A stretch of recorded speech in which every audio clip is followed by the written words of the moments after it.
One. Yeah, some of them do. We live, baby. Rocking and rolling, baby. You know, for a sportsman kid. Yeah, yeah. I Oh think man. I usually play with the carousel over here. I got the gentleman here, four sportsmen, fleet to my left, Yes, my sir. bottom left, all ball underneath me Yes, like the Brady sir. Bunch, dime dropper. We got anything to introduce? Everything's on the socials, right? Are we live, flea, all ball TV, dime dropper, dime dropper pod. Dime Dropper Pod. Get it right. Get it right. That's right. Listen, I like the Mad Dom. Please, somebody get Dom mad. I need the Mad Oh my Dom. god. Oh That's oh right. Yeah, oh when Dom oh when oh. Dom is Angry excited, Dime. it's up. It's up. Pause. Oh, That I'm It's was about to sorry. go crazy. down. I'm not gonna Yeah. lie. I felt out of energy, and you just woke me up. Oh boy, I'm not gonna lie. I like the Mad Dom. I love the Angry, Mad Dom. Angry Dom is so Angry. They Dom is say Angry legendary Dime. anyway. Angry Dom is Oh, so thank you, man. legendary. Flea is out of control. I love Oh, it. I'm being honest with you. it's out of control. It's out of control. Yo, It's a beautiful yo, sight. real quick. Basketball shout out, real quick before we go. Um, Bronx own, St. Pat's own, Villanova great, 13-year pro Corey Fisher, called it a career the Fisher other Price. day. Fisher Price, as a lot of us know him, C Fish, CO, well, however you know him, Corey Fisher called it a career the other day, retiring Wow. from professional basketball. So I just Wow. want to take a Nice. quick moment to shout out Corey Yes. Fisher and shout out our family A Game podcast, who Yes. had an excellent interview That was with Corey tough. Fisher last night. That was great. So I just want to Yeah. take a quick moment to shout out Corey Fisher and Yeah. our family over at A Game Podcast. Big shout out Corey Fisher. People fail to realize that young man don't really do no talking. Mm-mm. So for him to get up there with A Game, that just goes to show you the props and the respect he got for A Game. Big shout out A Game, man. That was tough. Big Listen, shout out to that for real. hey Dom, just real quick before we go. I seen Corey Fisher at 15, 16, 17. Oh my God. Oh my God. Dom, 50 and 60. Easy. Dom, if you want to see a Mm. a one of one type of New York City point guard, like you have those New York City point guards that have handles and all that kind of stuff. Like he had a lot of other stuff that was not just handle, right? Encourage you to check him out when you get a chance, Dom. Corey Fisher. Yeah, big I shout. will. Yes. Yes. Well, listen, I go because I'm excited. I missed y'all guys, and I've been thirsty all day. Man, All Ball TV. Everything is All Ball TV. I'm ready to go full sportsman for life. Listen, man, let's get it. Nah, this yo talking about Corey. Shout out to Corey Fisher for calling it a career. That's amazing. Again, we always talk about all the ball players that leave a legacy and have us talking about basketball the way that we do. And apparently, some people need to check out other legends that were in the pros, like Larry Bird. Oh, He's now considered overrated God. by these little chump kids of this generation. These little chumps. And Listen, man. you know, we got the round table here. I don't know if anyone's gonna agree with this Larry Bird overrated thing. I don't want to flip a coin. I don't know who wants to go first. But I'm gonna gather my thoughts as you guys, as one of you guys. Well, can we see a little bit of the video? Please put that up there. Please. Just for the people, man. Oh my God. It's so bad, y'all. It's so bad. Hey, Flea, I'm being honest. If this might have happened 15 years ago, them guys might have needed security to walk around with, bro. Now that's a fact. That's a fact. That's a fact, though. Hey, Dom, listen, let me tell you something. We love Larry Bird, bro. Like The my culture. son, The culture. yes, listen, we Like the love culture. Larry Bird. And when you hear all the stories about him, when you hear the Hall of Fame speeches, when guys was saying, I forgot the man's name, when he was like, yo, man, you just kept hearing about Bird. And he was like, yo, I can't wait to play against his brother. Come to find out he was white. So, yeah, please play the video. Play the video, please. Please. Parental discretion is advised. This might have somebody hurt something. That was Cornbread Maxwell, too. Thank you, Flea. Big shout, Yeah. Cornbread. Let's go. Not play high level basketball for any extended period of years, in contrast to a lot of other players in the top 10. He over-relied on another ball handler to really bring the ball up and initiate offense. When he was the one who was attempting to initiate offense or create his own shot, create separation, he couldn't do that against more athletic forwards such as Bobby Jones. He struggled immensely in that. There's several articles pointing out that was his weakness. When you watch him play early on, that was clearly his weakness as well.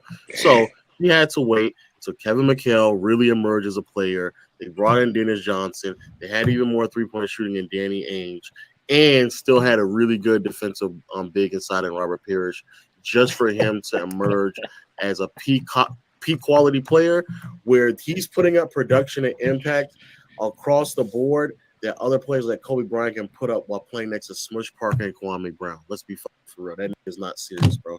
I don't care what y'all say about him. He's not top 10, bro. That is not top 10. That man did not play. Can I please go first? It's hard for me to take, basketball talk and knowledge from dudes that look like Lil Rel. Like, that's bad. That's bad. That's really, really bad, right? I'm gonna go first. We ain't even got to flip a coin. I'm gonna go first because that just didn't sit well with me. First, hold on a second. That just hurt my stomach. Go ahead. Oh my God. There's no way, right? Like, if you have a valid argument for why Larry Bird is outside your top 10, cool. We can have a conversation about it. Like, right outside. We're not going to talk this outside the top 20. But if he's like right outside of your top 10, cool. Let's have a debate. Let's talk about it. Cool. But it almost seemed like that young man was offended at the fact that Larry Bird is in everybody's top 10, which is just flat out wrong. Larry Bird is a top 10 player. Let's get into why. Larry Bird gets drafted by the Boston Celtics. When he's drafted by that franchise won 22 games the year prior. He gets drafted. They have a 40-game swing and win 62 games the following year. The following year, they win 62 games, all because they draft Larry Bird. Find me another swing from the loss column to the wins column in NBA history. Go find me a bigger one than that. I couldn't even find one. If anybody else can find one, please find it for me. The impact that he had on that franchise, right? And already a historic franchise, but the impact that he had for playing with them. This guy was 24, 10, and 5 for a career. Not a lot of guys are able to do that. Pass the ball, shoot the ball. Basketball IQ, 6'10", could defend as well, right? Like, we got to stop acting like Larry wasn't like that. And then he had that shit in his game too, right? He had that shit, right? That sauce. Everybody ain't got that shit and that sauce in the game. He had that with him, right? So when he's going on the floor up against a James Worthy, James, you got nothing for me. When he's going up against a guy like Bobby Jones, you got nothing for me. When he's going up against a guy like Dr. J want to punch me in the face because I'm kicking his ass. Like, let's stop with this. Larry Bird is outside of the top 10. I'm gonna turn the volume down now. Let my brothers jump into this, but that was just a bad take. It's just irresponsible to jump out there and say Larry Bird is not a top 10 all-time player. It's just a bad take. Well, let me go next. I'm gonna respond to the video. For one, he tried to break down. It was a terrible take, because for one, the way he tried to break it down was just horrific. For you to say that he needed help, he needed this and all this and that, everybody does. Let's go back to Larry Bird, Indiana State. Let's not forget that. The battles with Magic. Let's not forget that. Let's not forget he gets to the league. Let's not forget he's not athletic. He's always had a bad back. Let's not forget none of that stuff. But still was able to do what he wanted on the court. When you have Hall of Fame legends that we all bow down to, talk about Larry Bird. It's not a hoax. You don't win MVP back to back to back. You don't win 3 championships. You don't win finals MVPs. You don't show up at the 3-point contest with your warm-up jacket on and say, who's second? Who's coming in second place? How is that overrated? Michael Jordan never beat him in the playoffs at all. If I'm not mistaken, do Michael Jordan have a playoff win against Larry Bird? No. I don't believe so. No, Michael Jordan is the GOAT. This is against Larry Bird. So for him to try to put extra sauce on Robert Parrish, which these guys is great, Dennis Johnson, guys is great. But don't do that. This was a take, and I'm disappointed in them guys. If I was to ever meet them or see them, I would tell them, I like y'all guys. I'm disappointed. Y'all either had nothing to talk about or you looking for numbers. Because there's no way in the world you believe that. No way in the world. I'm being calm because I really want to go crazy. But Larry Bird is not overrated. Larry Bird is in my top 5. I have no problem, like you said, arguing for him to be top 10 because of guys like Dr. J, Kevin Durant, some other small forwards. But to literally say he's overrated and try to make a case for it, but don't bring up nothing else, like that case he tried to make was terrible. I don't even know what he was talking about. So for me, horrific. Larry Legend is arguably 1 or 2 small forwards of all time. Whether you got him or LeBron, to me, you can't go wrong. I don't understand how that's overrated. I'm sorry. That was a horrific take, and they can kiss my ASS. That's a fact. Fabian, I mean, they mainly talked about how great Larry is, but do you have something specific to, the stuff he was saying to come back at? Specifically the Bobby Jones thing was crazy. I think I can see why, like AllBall is saying, like they're only doing that because it's gonna piss people off. Like I really love basketball, bro.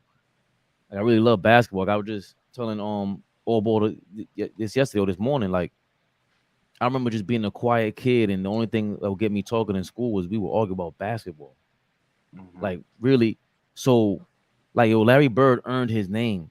Like, see, these people, legend and winning, your name is Legend, dog. Like he's a real legend. Larry Bird would slap the shit out of you. That's Larry Legend. Larry Legend will slap fire out of you. Like, and we were all like, you kind of deserve that. We wouldn't even like hesitate. We'd be like, yeah, you kind of deserve that violence towards you. I think the way everyone talks about him, they're spooked by Larry Bird. There was no, and Bobby Jones. You bring up Bobby Jones, like Bobby Jones is like some average. No, Bobby Jones might be like the Kawhi Leonard of his time. And we just want to talk about this the other day. Big hands, athletic, will block you at the rim. What are you talking about? You think Bobby Jones? Not the Kawhi Leonard when he became a superstar. No, I'm saying defensively. Defensively, because again, I think where people get messed up is that, bro, anybody, the whole conflict is it's tough to compare eras because, things change. But at the end of the day, you can't take away Steph from being Steph in this era. He's Steph Curry. He earned his name. So in this era, he's Steph Curry. Now we play around and see if he was in the 80s, this will happen. Larry Bird didn't bring the ball up. Okay. You don't talk about his 10, 11 rebounds a game. You don't talk about 40% from 3 at any given time. 29 points a game, 29 and 10. The next person that kind of reminds me of Larry Bird is like Peter Stojakovic, who didn't really handle the ball either. Step back. There was nothing you could do about him, up and under. How the hell are you gonna say he waited for teammates to get great when Flea just said it was like a 32 win turn? He has the biggest 40 win, a 40 win turnaround from 22 to 62. It was 22 games they won the year before. 22 games to 62 wins the next 40, year, bro. You gotta be kidding me. Yeah, like, that's insane. Nobody did this ever. They sucked. It was an old Dave Cowens, an old Tiny Archibald, an old Pete Maravich. He did not wait to get great. He was busting people's ass from the beginning of time. And remember, it's a white dude. It's a white guy coming in there. He's being targeted. It's just like Eminem, for people that understand. I don't even know who you can compare him to right now. Because everybody could do anything now, and they could get away with it. Larry Bird was in the Lions den every time he was on the court until they said, damn, the highlights are not fake. I think this legend of winning dude, I actually like, there's a Kobe Bryant video that he has. That's amazing. But Larry Legend fits. He's another one of the guys like Steph Curry, another one of these guys. You can plug him into any team. any team in history, and he fits. Any team in any era, you know, he can do Any era. He can do the I totally being agree on top with of that. the ball handle, and he can do the modern day kind of stuff. You telling me Sabonis is averaging 14, 15 rebounds a game, and Larry Bird can't play because Sabonis brings the ball up a little bit? He ain't crossing nobody up. You think Larry Bird can't bring? There's just so many. He can play a stretch 5, a stretch 4. His game translates. I don't know what people see because I really believe this guy when he's saying that. I don't want to go too far, come like the Black Peter Griffin or something like that. But he deserves these name calling when you talking about Larry. Get the fuck out of here, Larry Bird. Like talking like that, like nah, because Larry's not gonna come out here and talk his shit. Because if he did, he would flame you. Because we've seen it with countless guys, Jerry West, all these guys, Rick Barry. I'm almost happy that Larry doesn't say anything because he would really be out here just talking crazy if he wanted to. No. Hold on, I'm sorry. I wanted to say something. No, I'm sorry.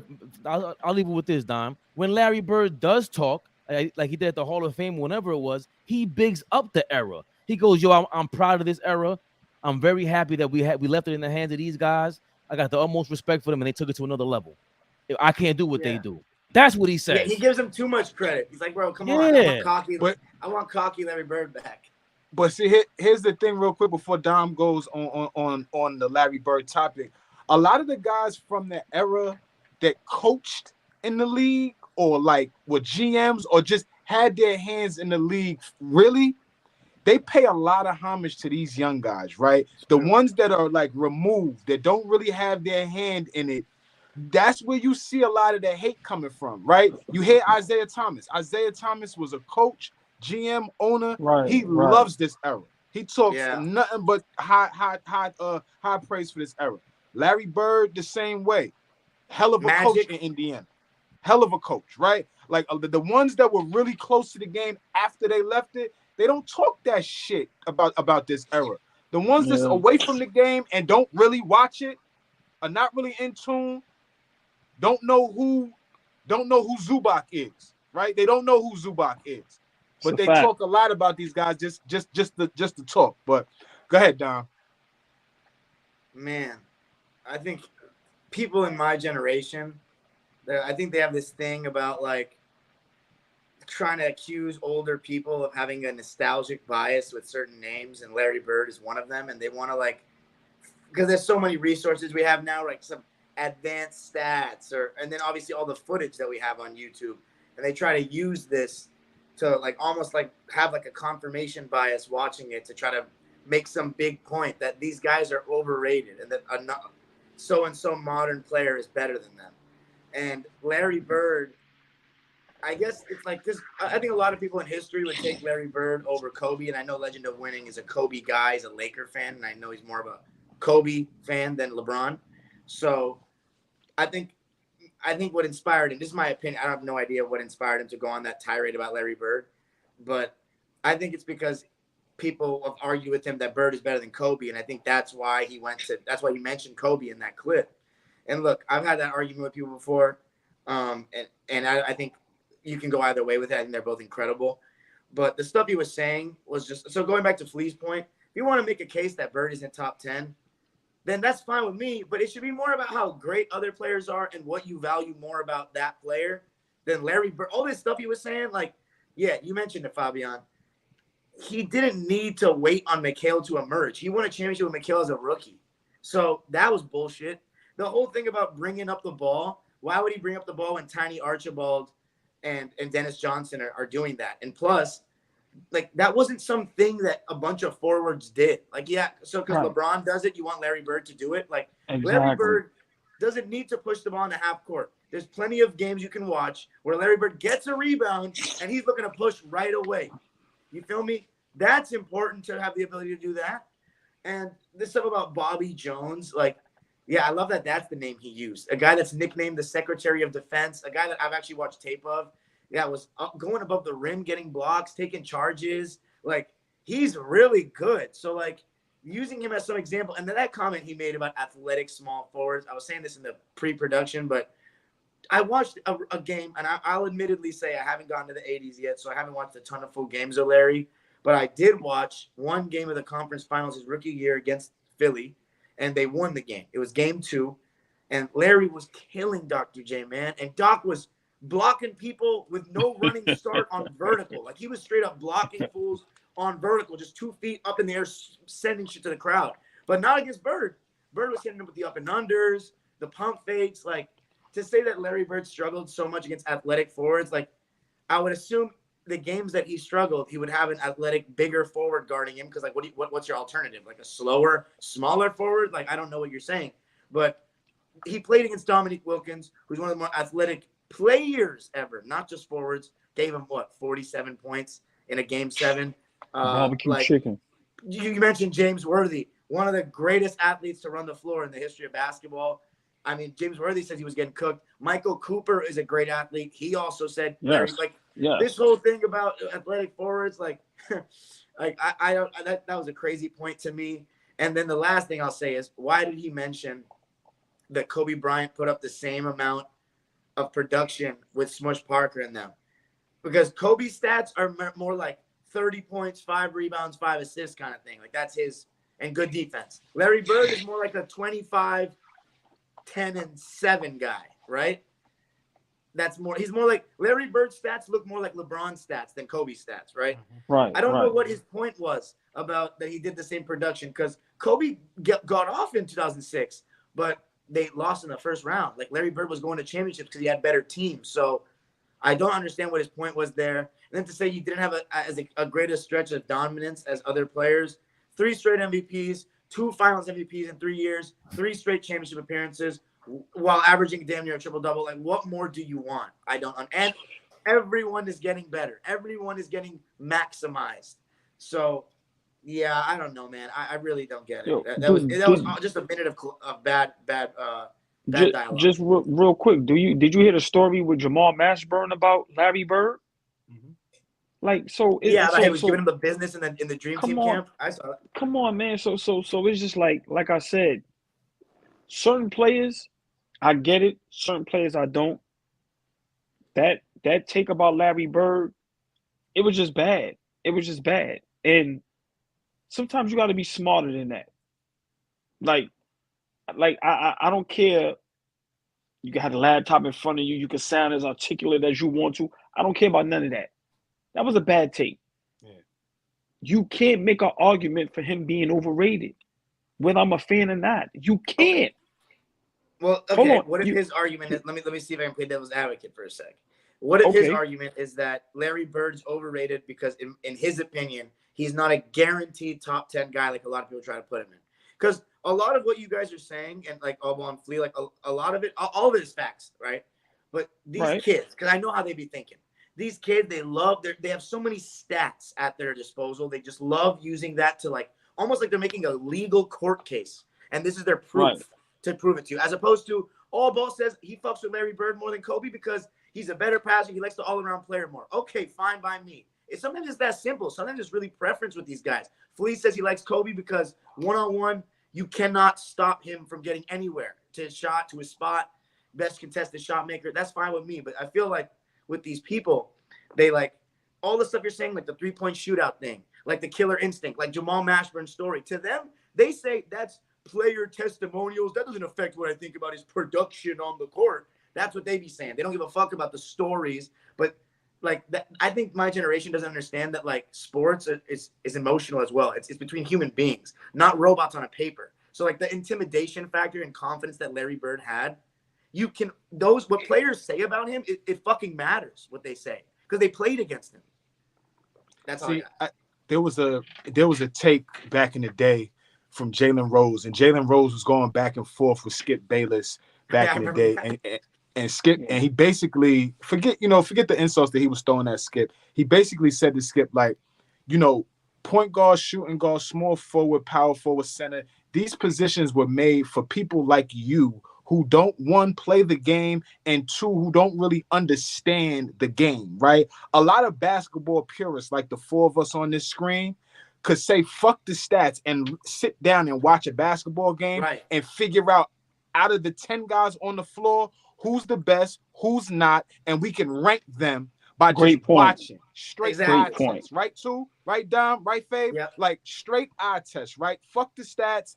We don't want to hear about that shit. Now, when the stats matter, right, in conversation, they matter. But to piggyback off what Dom is saying, this generation, that's all that matters, right? That's the only paintbrush they use to paint the picture is the stats. And it's a shitty picture because there's so much more that goes into basketball and knowing the game and watching the game and knowing when I'm on the screen or I'm at the gym or I'm at the park and I know what I'm watching. I know what I see. Right. You know what I'm saying? Like, we got to stop this, Bird averaged 21 points a game and shot 35% against the Bucks. There was a series against the Bucks that Boston got swept, right? Because this is what they'll reach for, too. They'll reach for the lowest moment in their career to make the point when, let's talk about the 86 run. Let's talk about the run when they beat the Lakers in the playoffs. Let's talk about the 2 times they beat the Rockets in the finals. Let's talk about not allowing Moses Malone to win a championship that year when they beat him. Like, let's talk about that type of shit. We talk about when they failing or their lowest moment. Bird was the shit. I don't want to hear the shit no more. Bird was the shit. But hold on, Faye. And I ain't grow up with him. But real quick, Faye, for you, I just want to say this. Anytime you're in the conversation, forget top 10. Anytime you're in the conversation of top 20 of the greatest basketball players you've ever seen, you cannot be overrated. I don't care what nobody say. You may have some people that have him in top 5, top 10, top 15, top 20. Hear what I'm saying. If you're in conversation for a top 20 basketball player of all time that a person's ever seen, it's no way in the world you're overrated. It's no way in the world. Most people, though, I would say, have Larry Bird at least, even the haters one, in the top 15. Right, that's what I'm saying, Don. But do you think he's saying he's overrated because he thinks that a lot of people say he's top 10, no questions asked? Well, hold on, Fabe. Let me real quick. I'm sorry. Once again, what these guys is doing is they're watching today's game and they're basing everything on today. So you got to remember, back in them days, man, I'm gonna keep saying the big shout out Keith Claus, who played for the Clippers. He tells us all the time. The coach will tell you what you can and cannot do. So back in them days, imagine Larry Bird. Remember that those positions. Prime example, Karl Malone. You run down and you get in the post. That's it. You ain't dribbling the ball. You ain't showing your package. You couldn't do that. That was forbidden. So to try to make a case for some of the things Larry Bird didn't do, it's not that he couldn't do it. It wasn't you couldn't do it. It's just a bad take. And it'd be crazy. It'd be crazy to think about. Well, what is exactly didn't he do? Because if I watch Bird, I feel like he did everything. Fabian, real quick, you can go. But how long we've been saying when people with huge platforms start doing clickbait, it's nasty out here, man. Yeah. Go ahead, Fabe. It's nasty. I'm okay with that because I think it creates this, and I like to clap back. Or I would love him to clap back at us, say something. I would love it because we would tear his ass up. But the number one thing for me is I hear you guys speaking, and I'm like, there's no way they even watch basketball, today's basketball. It's impossible. But we know they do. No, they do not. I guarantee. I don't know, Dom. I don't know. They're watching the game. Definitely watches today's basketball. Analytical. Exactly. And that's number one, analytical. And where do you have Daryl Morey not watching basketball games? Bet that. Go ahead. I don't care what anybody says. If I'm at a concert, I'm not pulling my phone out. I hate taking pictures because it takes away from the moment. There's no way you're not trying to capture the game. You're trying to say some slick shit and respond to what you're seeing on TV. You understand? Like, this era is it's like the best and the worst era combined, and it's so hard. It's funny because we're still human. Because now you really ain't the real people that watch basketball, you know who they are. Even in this era, you got the phone in your hand while watching the game. You're not watching the game. How the fuck are you tweeting and watching the game? Well, not commercial breaks. That's what I try to do. Listen, you're not watching the game. You're not getting a feel for the game. You're not. That's what makes it. You can see when the coach is calling a good timeout. You can tell it's a feel for the game. We always talk about that. That's number one for me. I doubt that they're watching those games and today's game. And if you're going back to watch the older games, you're doing it with an angle. Like I'm going in there That's what hating I was on you. saying. That's what I was saying in the beginning. Watching games with a kind of just try to find evidence to make a point that I'm already thinking of. And the that other is thing Larry is, Bird's overrated. all they do is watch YouTube clips and Twitter clips. That's all they're doing, because you can't tell me Kyrie Irving's on this level, even Kobe Bryant. Those kind of guards, and Jordan is the exception. He made it cool, but he really was a ball hog, right? But he kind of had to learn how to play in the flow of an offense. Larry Bird never had to learn how to do that. He was the flow. He's in flow. So he never forced anything. You know what I'm saying? Like that to me is the part that's like, it don't make Joker is in the flow of an offense. These kind of players are different. Magic, there's a flow to the offense. The perimeter players that force their game, it's hard to even compare them to this, in my opinion. And the other thing is, who the fuck are these athletic forwards that are gonna guard Larry Bird in this era? Who? Mikal Bridges, Andrew Wiggins. Oh Okay. God. I got Big shout out to Shaq. There's plenty of guys. Barbecue chicken. There's plenty of guys that would jump out there, but I don't think. Like I think Flea, he gonna beat him with this, and that's exactly. and that's where I was Just like headed Jokic to. and Luka. They filing out. That's where I was headed to. I think what's never talked about with Larry Bird is his footwork. His footwork was so head and shoulders better than guys at his position at that time, right? Everybody that played that position, maybe I'll start some shit, but I would argue that Larry Bird's footwork was better than Dr. J. Just as a basketball player catching the ball and in triple threat, who am I afraid of? That's gonna make the pass, that's gonna make the move, that's gonna make the shot. Is it Bird or is it Dr. J? Again, that's not a slight at Dr. J. I'm just trying to say that Larry Bird's footwork was so elite that it doesn't get talked enough about, and why that's a big reason why his game was just so like you couldn't do nothing with him. This dude went into a game and told his teammates, hey, I'm playing the game left-handed tonight. I'm going into Portland tonight and I'm playing the game left-handed. Come on, bro. Every shot was taken left-handed. Come on, bro. Every shot was taken left-handed. Like, yo, Flea, as you're talking, I'm thinking to myself, his footwork is immaculate, and you're allowed to travel now. Imagine him with a James Harden step back. Are you crazy? Oh man. But what are you talking about? I need to bring the ball up. Shut the hell up, Legend. Legend is a bum. That was a stupid ass take, bro. But and Dom, but also because you watch, remember, you go back in your vaults. Remember how physical the game was back then? I haven't gotten to the 80s though like that. No, all right. So, but I mean, but it is more physical than now. Bro, them guys was getting clotheslined. Them guys was getting snuffed. Like, it was physical. Imagine Larry Bird today. Are you kidding me? You would love it. That's it. I said, bro. Yeah, go ahead. I saw no, go ahead.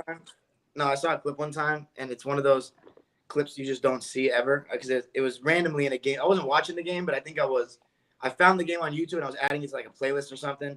And the clip that was being shown, like just the play that was happening, Bird ripped through, just like Flea was saying, a triple threat, ripped through baseline, and Lambeer and Mahorn both just came down on his head, like, and he got up and threw the ball at Rodman. Not that one.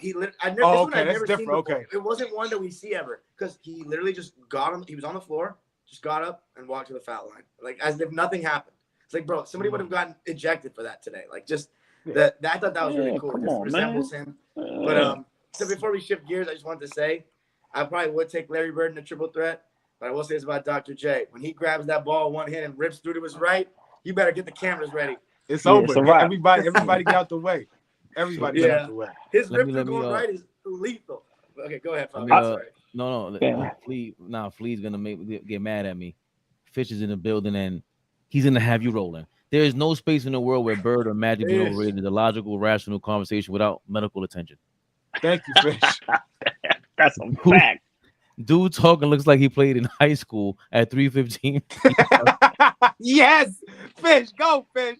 Come on, man. I'm not a violent person, but I'd slap dude in his mom's front yard on Easter Sunday. Hey, Flea, what I said a little while ago, I said, yo, when it comes to certain players, bro, you Greg take it Kelser. personal.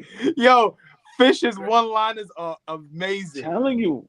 Wait, go Listen, back to that man. last one. What he said about Greg Kessler? I watched watched Bird Bird cook cook Greg Kessler, Michigan Kessler, the State. national champ. Yeah. He Come works for on, Pistons man. now. And he cooked Come Jay on. Vincent and Magic in the same game. Come I on, bro. love Like, I forgot Jay my Vince. hometown guy, Jay Vince Cornbread was Maxwell, like, but he couldn't guard Bird's jock. Bird was him and That's Yara. what Maxwell Cornbread said. Maxwell loves thought Bird, Bird was black. Cornbread man. loves Larry Bird now. He always sings his praises now. He loves him. Them Okay, dudes read on that one. Player's Choice.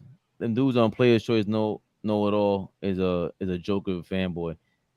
LeBron Yeah, is that's a they fact. go. LeBron is they go on Player's Choice. I don't take them serious. Low is the same guy that said Drew Holiday will lock up Michael Jordan.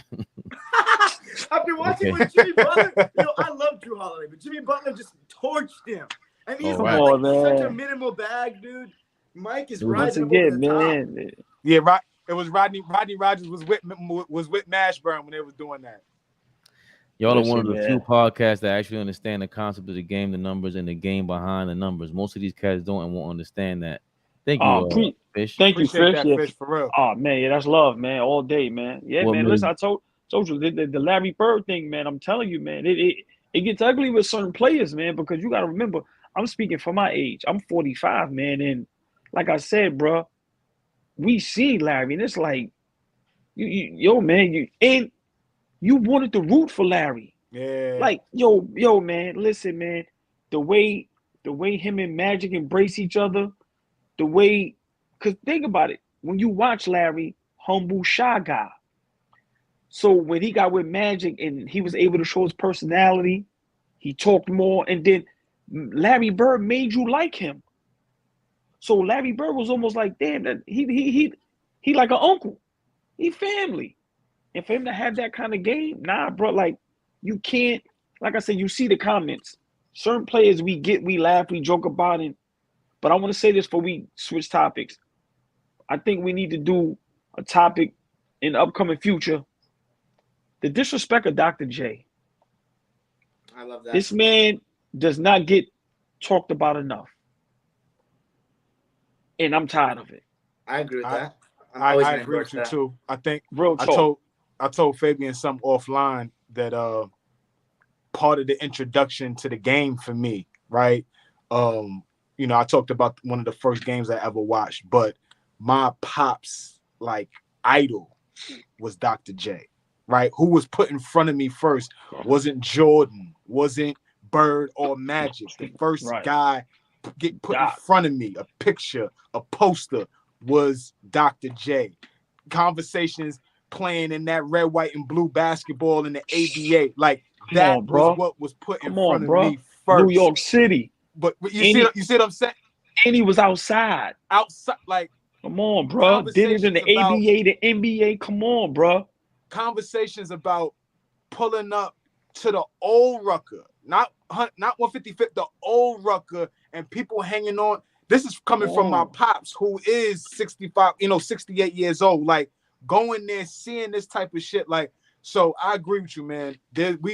We might need to have a show strictly for just showing Dr. J some love, for real. Well, you know how I feel about. I think that's the most influential. Yes, most influential player ever. You think so? He's definitely in that conversation. Because when Fabian said that, it had me thinking. I was like, "Ooh, most influential ever." That's a great topic for next week. We throw Iverson and Curry in there. That would be great. I'm telling you. I like that. I like that. Bird. Real quick, what made Jordan and Bird great was their footwork, and more importantly, their pump fake was at the same speed as their actual shot. Yes. I wonder if Fish watches football. He probably has a whole he just sounds dope at watching sports. Big Woke is KD a better defender than Bird? Are they though? Big Woke, go to sleep. What are you talking about? wait. I don't know. The defender. No. But hold on. That's a no. But hold on. That I'm gonna tell you why that can be a great topic as well one day.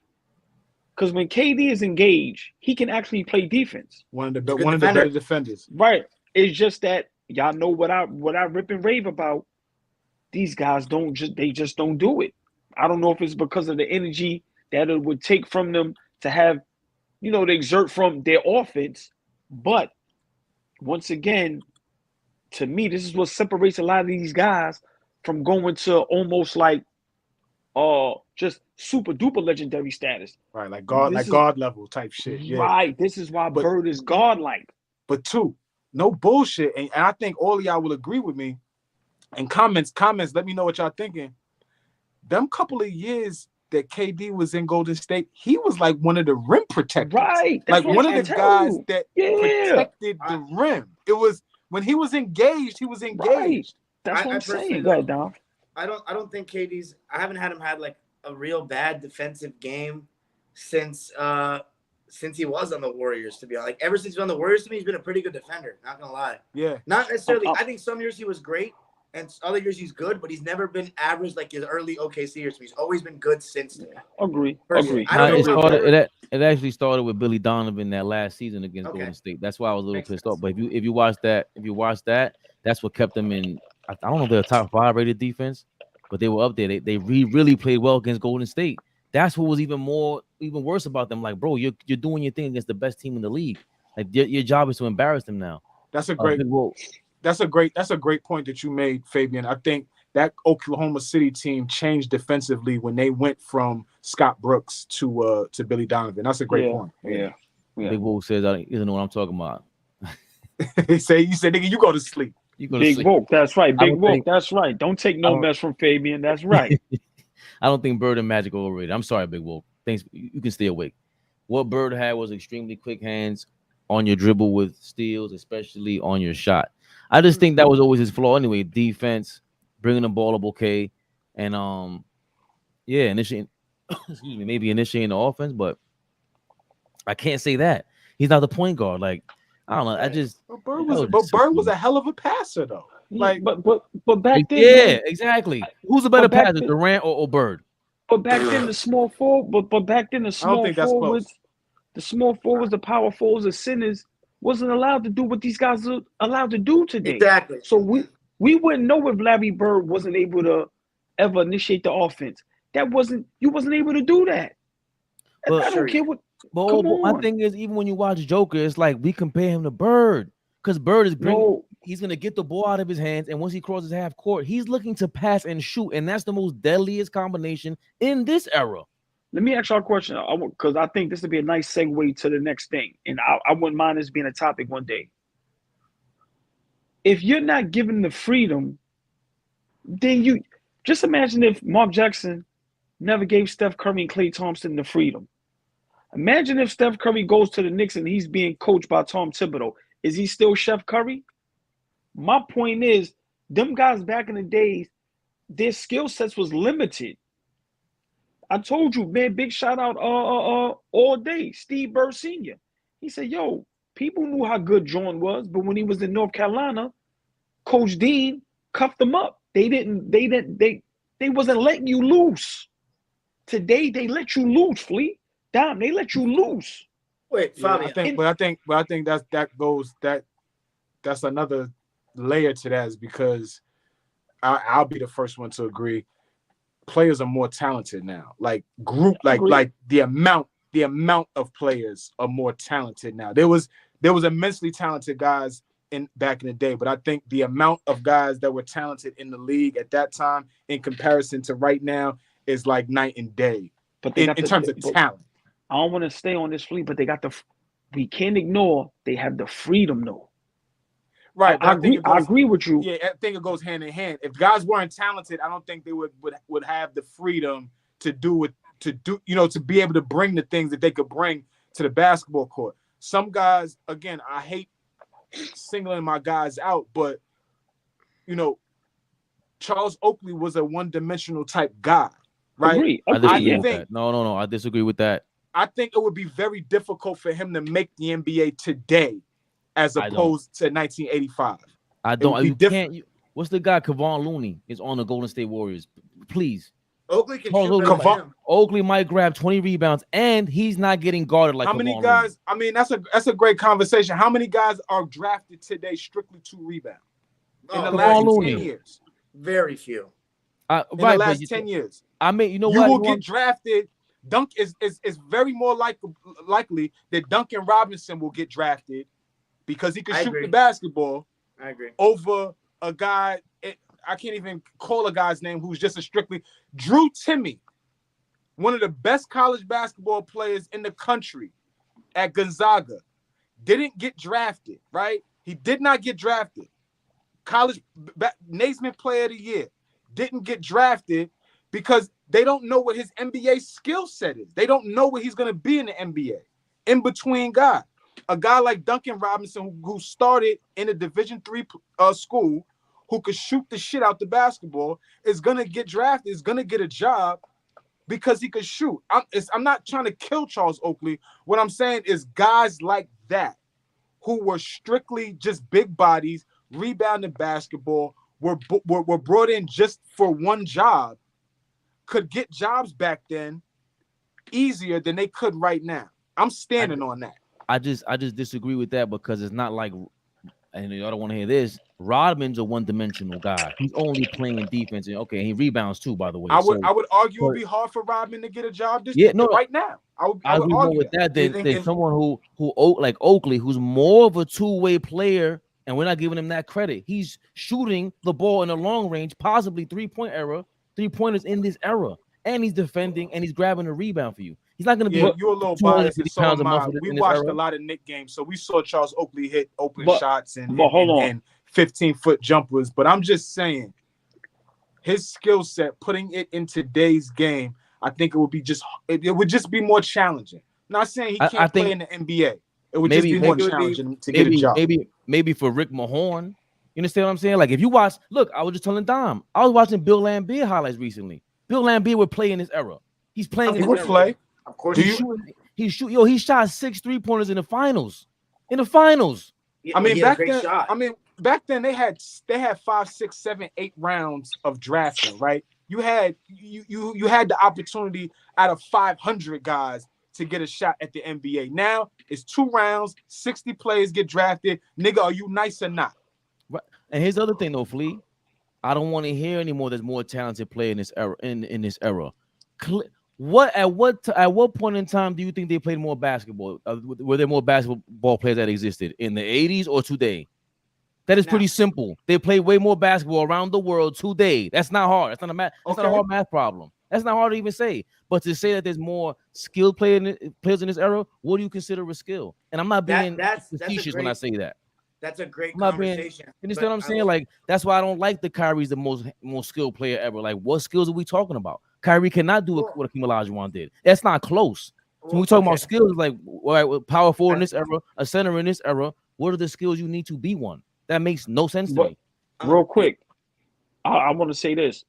Y'all all made great points. The only point I'm going to stick to is that I think if those guys back then had the freedom like today, we would have more, like you said, skill set where we could be like, nah, the gap isn't that huge. Give you a prime example. Guy like Derek Harper, offensively was tough, but later on turned into a defensive maniac, which was great. So I'm just saying, I just feel, Flea, you have a great point.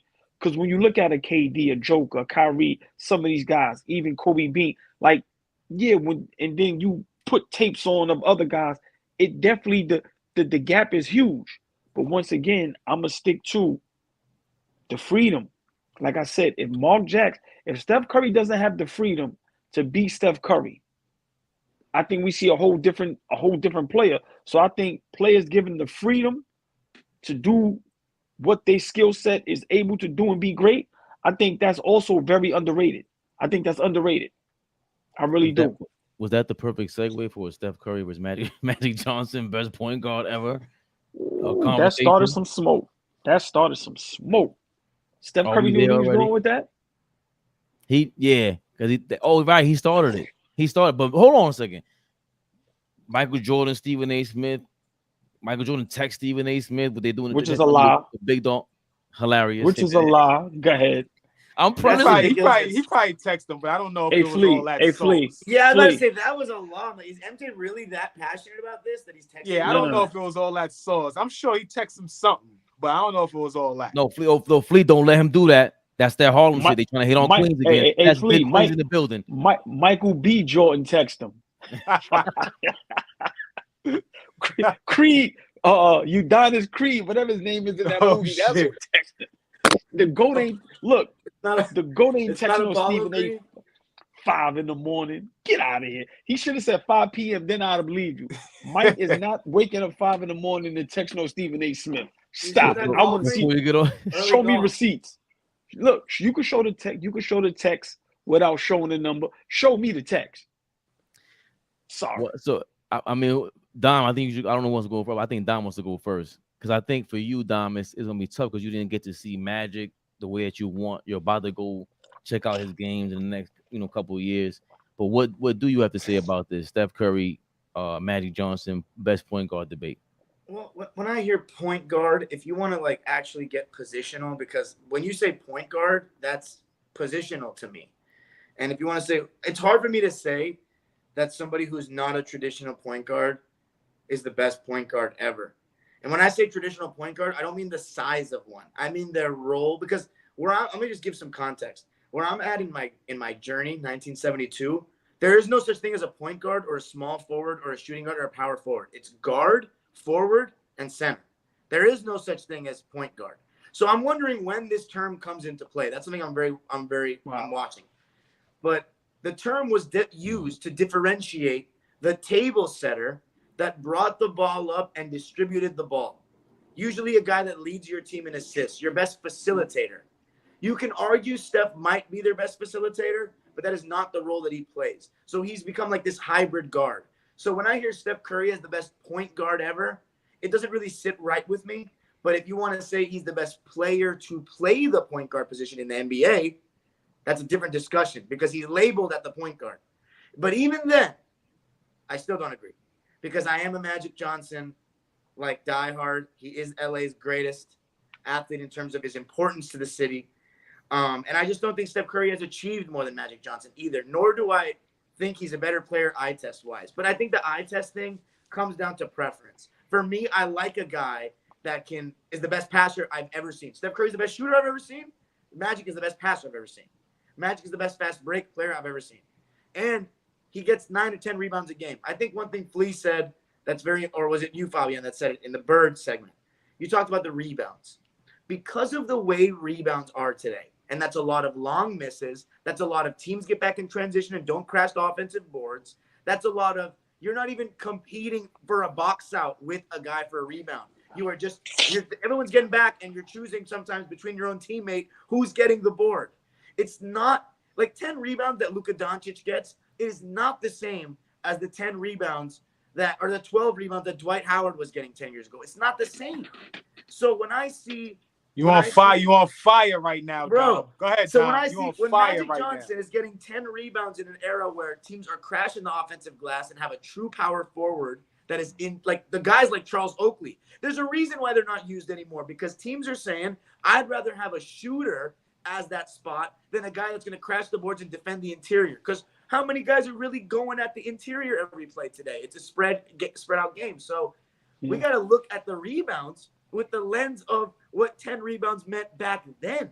And the fact that you had a 6'9" point guard grabbing 10 rebounds and then you get to push your offense was a huge luxury for the Lakers. And then Arenas making it worse by saying, when are we going to take into account that Magic came into a dynasty? Right. Came into a dynasty. This dude, Kareem Abdul-Jabbar, was like contemplating if he even wanted to do basketball anymore. Like they won one championship in all of their years in LA. Before Magic, the Lakers were just a good organization that got close. When Magic got there, and by the time he left, the Lakers were a worldwide brand. Yes. Basketball was the biggest sport in the city, and I grew up with basketball being the biggest sport in the city. And of course, Kobe and Shaq only elevated that. But to say, like, I know Steph Curry has changed the Warriors. Like, there's no question about it, and I'm not taking that away from him. But Magic did change the Lakers. He is Showtime. There is no Showtime without him. So, and it's, you know what's crazy about these guys? I'm going to end it here. I even have kids that I, like, coached that are Laker fans that say Steph Curry's better than Magic because they obviously have such a fascination with Steph Curry. But when I hear that from a Laker fan, I'm like, y'all don't even understand what you're saying. Like, if I was a Laker fan, I would, and the Laker fans my age agree, like, are like me. Like, there's no Laker fans my age that say that Steph Curry is better than Magic because they like that Magic is, you know, like the all-time Laker. But this younger crowd having not watched Magic Johnson play and being able to see Steph Curry be like their idol, you're going to hear more of these takes more and more. And it's unfortunate because I really think Magic's insane. And at the end of the day, Magic has accomplished more in less time than Steph Curry has. Sorry, don't cry to me. That's the facts. That's all I got. I don't know. I think if the conversation needs to be had between two players, then these are the two of the perfect players to have the conversation, right? If anybody is gonna challenge Magic at that position, right? Again, what Steph Curry's responsibilities are and what Magic's responsibilities are completely different on the basketball court. But if we're putting them in a spot, if we're putting a position on them, then I think those two guys, that's the perfect conversation to have. So it's no slight on either one of those guys. Right. To talk Steph Curry's side though, because I think Dom did an excellent job on talking for Magic Johnson. I think the biggest thing for why Steph is even in this conversation, because Magic changed the position of the point guard, right? Being able to look at the point guard and say, hey, I could get a 6'9" guy to play that position, right? Steph Curry has changed how we approach the game of basketball, right? In its entirety, right? Yeah. So that is a big argument that not him himself, but the guys that support him and being the best point guard of all time, that's a huge argument. And to be honest with you fellas, I think that argument holds a lot of weight. Now, it's either preference, what you like, what you don't like. But being able to completely change the game of basketball, how coaches prepare, how scouts look at players, how how kids are growing up looking at the game of basketball. Oh, yeah. Obviously, the game has gone global, so you go overseas and you look at how they approach the game, right? Yeah. Steph Curry is that piece, is that light switch, is the flip, it is the shit that ignited this shit. And that's a big reason. We could get into all what he's done for Golden State as opposed to what Magic has done for the Lakers, all that like intricacies of the comparisons, right? We've done that for about a week. We've done that on a couple different platforms. But tonight, for me, I want to kind of highlight the fact that Steph has impacted the game, not just the position, not just, point guards themselves, not just players. I'm talking about how we play the game. This era is really, catapulted by Steph Curry. So I think that's the biggest reason why he even has an argument. If I got to answer the question, though, in terms of just the position and what we typically ask that position to do, Magic is like, head and shoulders over everybody in terms of just that responsibility of getting the ball, pushing it in transition, and making sure everybody touches it, making sure everybody's connected, right? That ain't easy to make sure everybody's connected. I'm watching this shit on HBO right now, the Winning Time thing, and whether the accuracies are off, it's drama, whatever. But what I'm watching is watching how Magic grew into the leader that he was. He walked into the locker room and Cap was the leader. And and over time, you could see it morphing into Magic Johnson taking control and how hard it was for Cap to give up that, how resistant he was into allowing this young man to lead. And essentially he starts to let go of the reins. He fully lets go of the reins and they went back to back. 87 and 88 is when Cap says, yo, it's you. Right. And you could see the turn of that Laker team and what Magic brought to the table. So I think it's a hell of a debate, but I think the big reason why Steph is even in the conversation is the effect that he had on the complete game of basketball. Fabe, you want me to go? Because Yeah, I go got a weird take on this, right? Okay. So no, this is gonna throw y'all off. So I think Magic, for one, I have a problem with someone being considered greatest point guard ever and they're not even top 25 in assists. I have a problem with that. Steph Curry is great. I've been a Steph Curry fan since Davidson. Yes, Fabian, Steph Curry's not even top 25 in assists. Yo, That's cool. that was a Listen, right? haymaker. Right now, Magic Johnson. Let me give you something about Magic. I guarantee you, you ask anybody, any GM, I want a point guard to run my organization, to run my team. They're going Magic. To me, it's just that simple. I think Steph Curry, as great as he is, he owed Kevin Durant a lot. Only reason why Curry could have this conversation is because of them 4 rings. And 2 of them was big help from KD. If Curry doesn't have 2 of those rings, this is not a discussion because now he's neck and neck with Isaiah Thomas. What puts him over the hump is those extra 2 rings that the Slim Reaper came over there and helped him get. These are things people don't want to say and don't want to talk about. This has nothing to do with his impact. His impact in the game is top 5 ever. I tried to stay away from this shit, but we could talk. We could talk about why Magic was successful too in the teams that he had. Look, I'm trying to stay away from this shit, but you wanna. So go ahead. Now we here. See how? Go ahead, wait, we here. This how now. Once again, Steph Curry impact. It can be an argument he's number 1.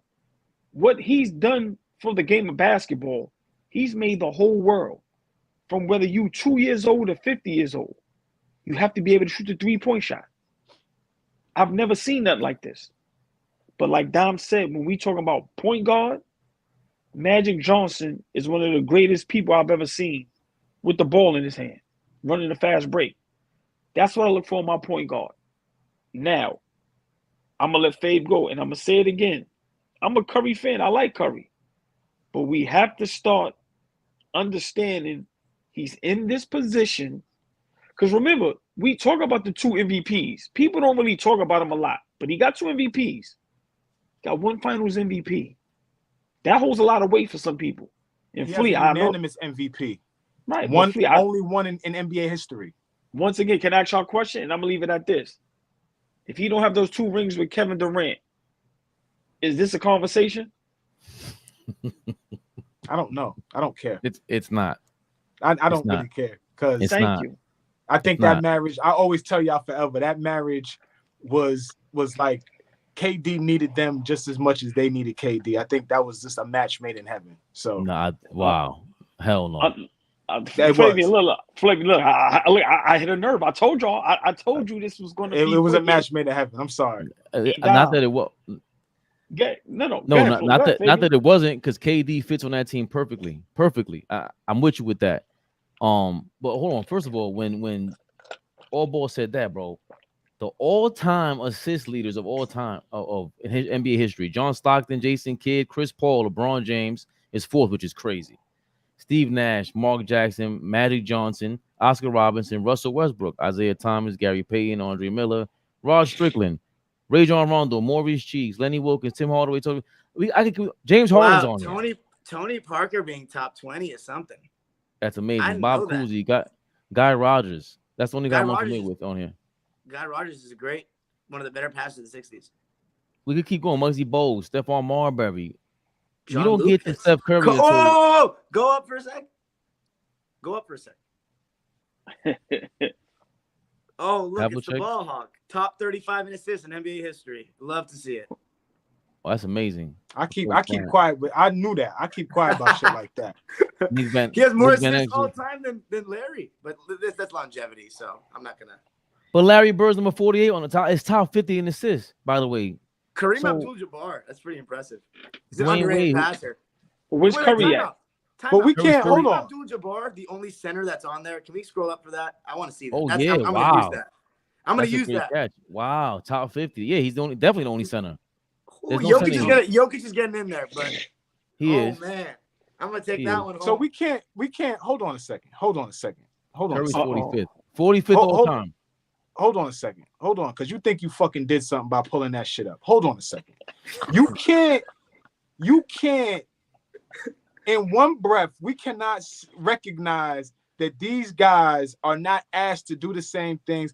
I don't think Steph Curry is asked to do any of point guard responsibilities that That's any fair. guy on that list, That's fair. any guy on that list, and he I don't could. think is asked to do what Steph Curry does, and Steph has never been asked to do what any of those guys on that list have. So I love y'all to death, but get the fuck out of here with that list. There's no reason why we should be worried about if Steph Curry is top 25 all time to validate if he's a top point guard of all time, when we just recognize that he is not asked to do the same things that Norm fucking Nixon was asked to do. That's Don't amazing. skip his name. Do not skip on, his name. Do not Hold on, skip y'all. this name. Do not Hold skip on. this name. What are you talking Bean. about? John Havlicek. Hold on. Do not skip these names. Flea, Hold on. you just got caught.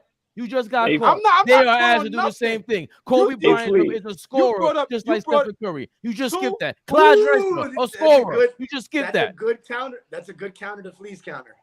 Two brought up some shit that don't even fucking matter if we recognizing. But Hold on, you're right. No, I'm Nah. not saying you're Please. wrong. Too. I'm with you.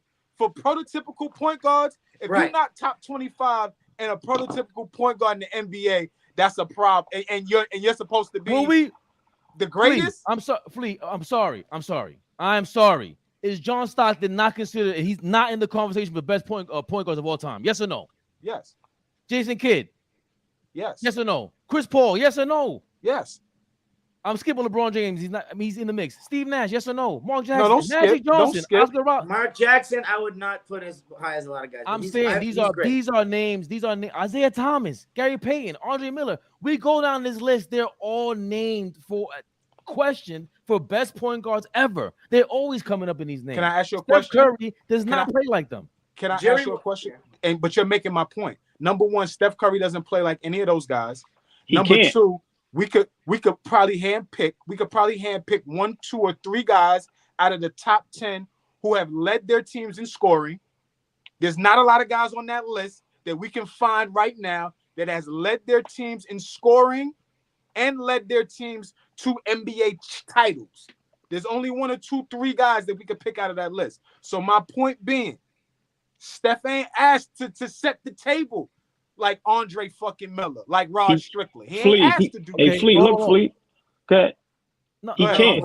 But that is the point. He needs a guy like Magic, who's a real point guard, to set the table for him and get the offense running while he's running around. But that's the conversation, because we got to have a conversation about what is a point guard if we putting Steph Curry in there. So then the conversation is done. Dime started this by saying there's no reason, basically paraphrasing for you, Dom, there's no reason we should be considering Steph Curry a point guard. Is that what you said? No, I wasn't saying that. I was saying that, I mean, when I hear the words best point guard ever, I do think traditional to a degree because you're using that term. But when people say Steph's the best to play the point guard position, because when they say it like that, that means they're implying something else a little bit. That it's not implying that true he's point short. guard. No, it's implying that goes to what Fabian just said. That's stature. Steph Curry's a traditional combo guard, but it's hard to call him a 2 guard because he ain't 6'4". Allen Iverson is not considered a point guard anymore. I'm sorry, but Big he's Wolf, listed at the point guard position his whole career.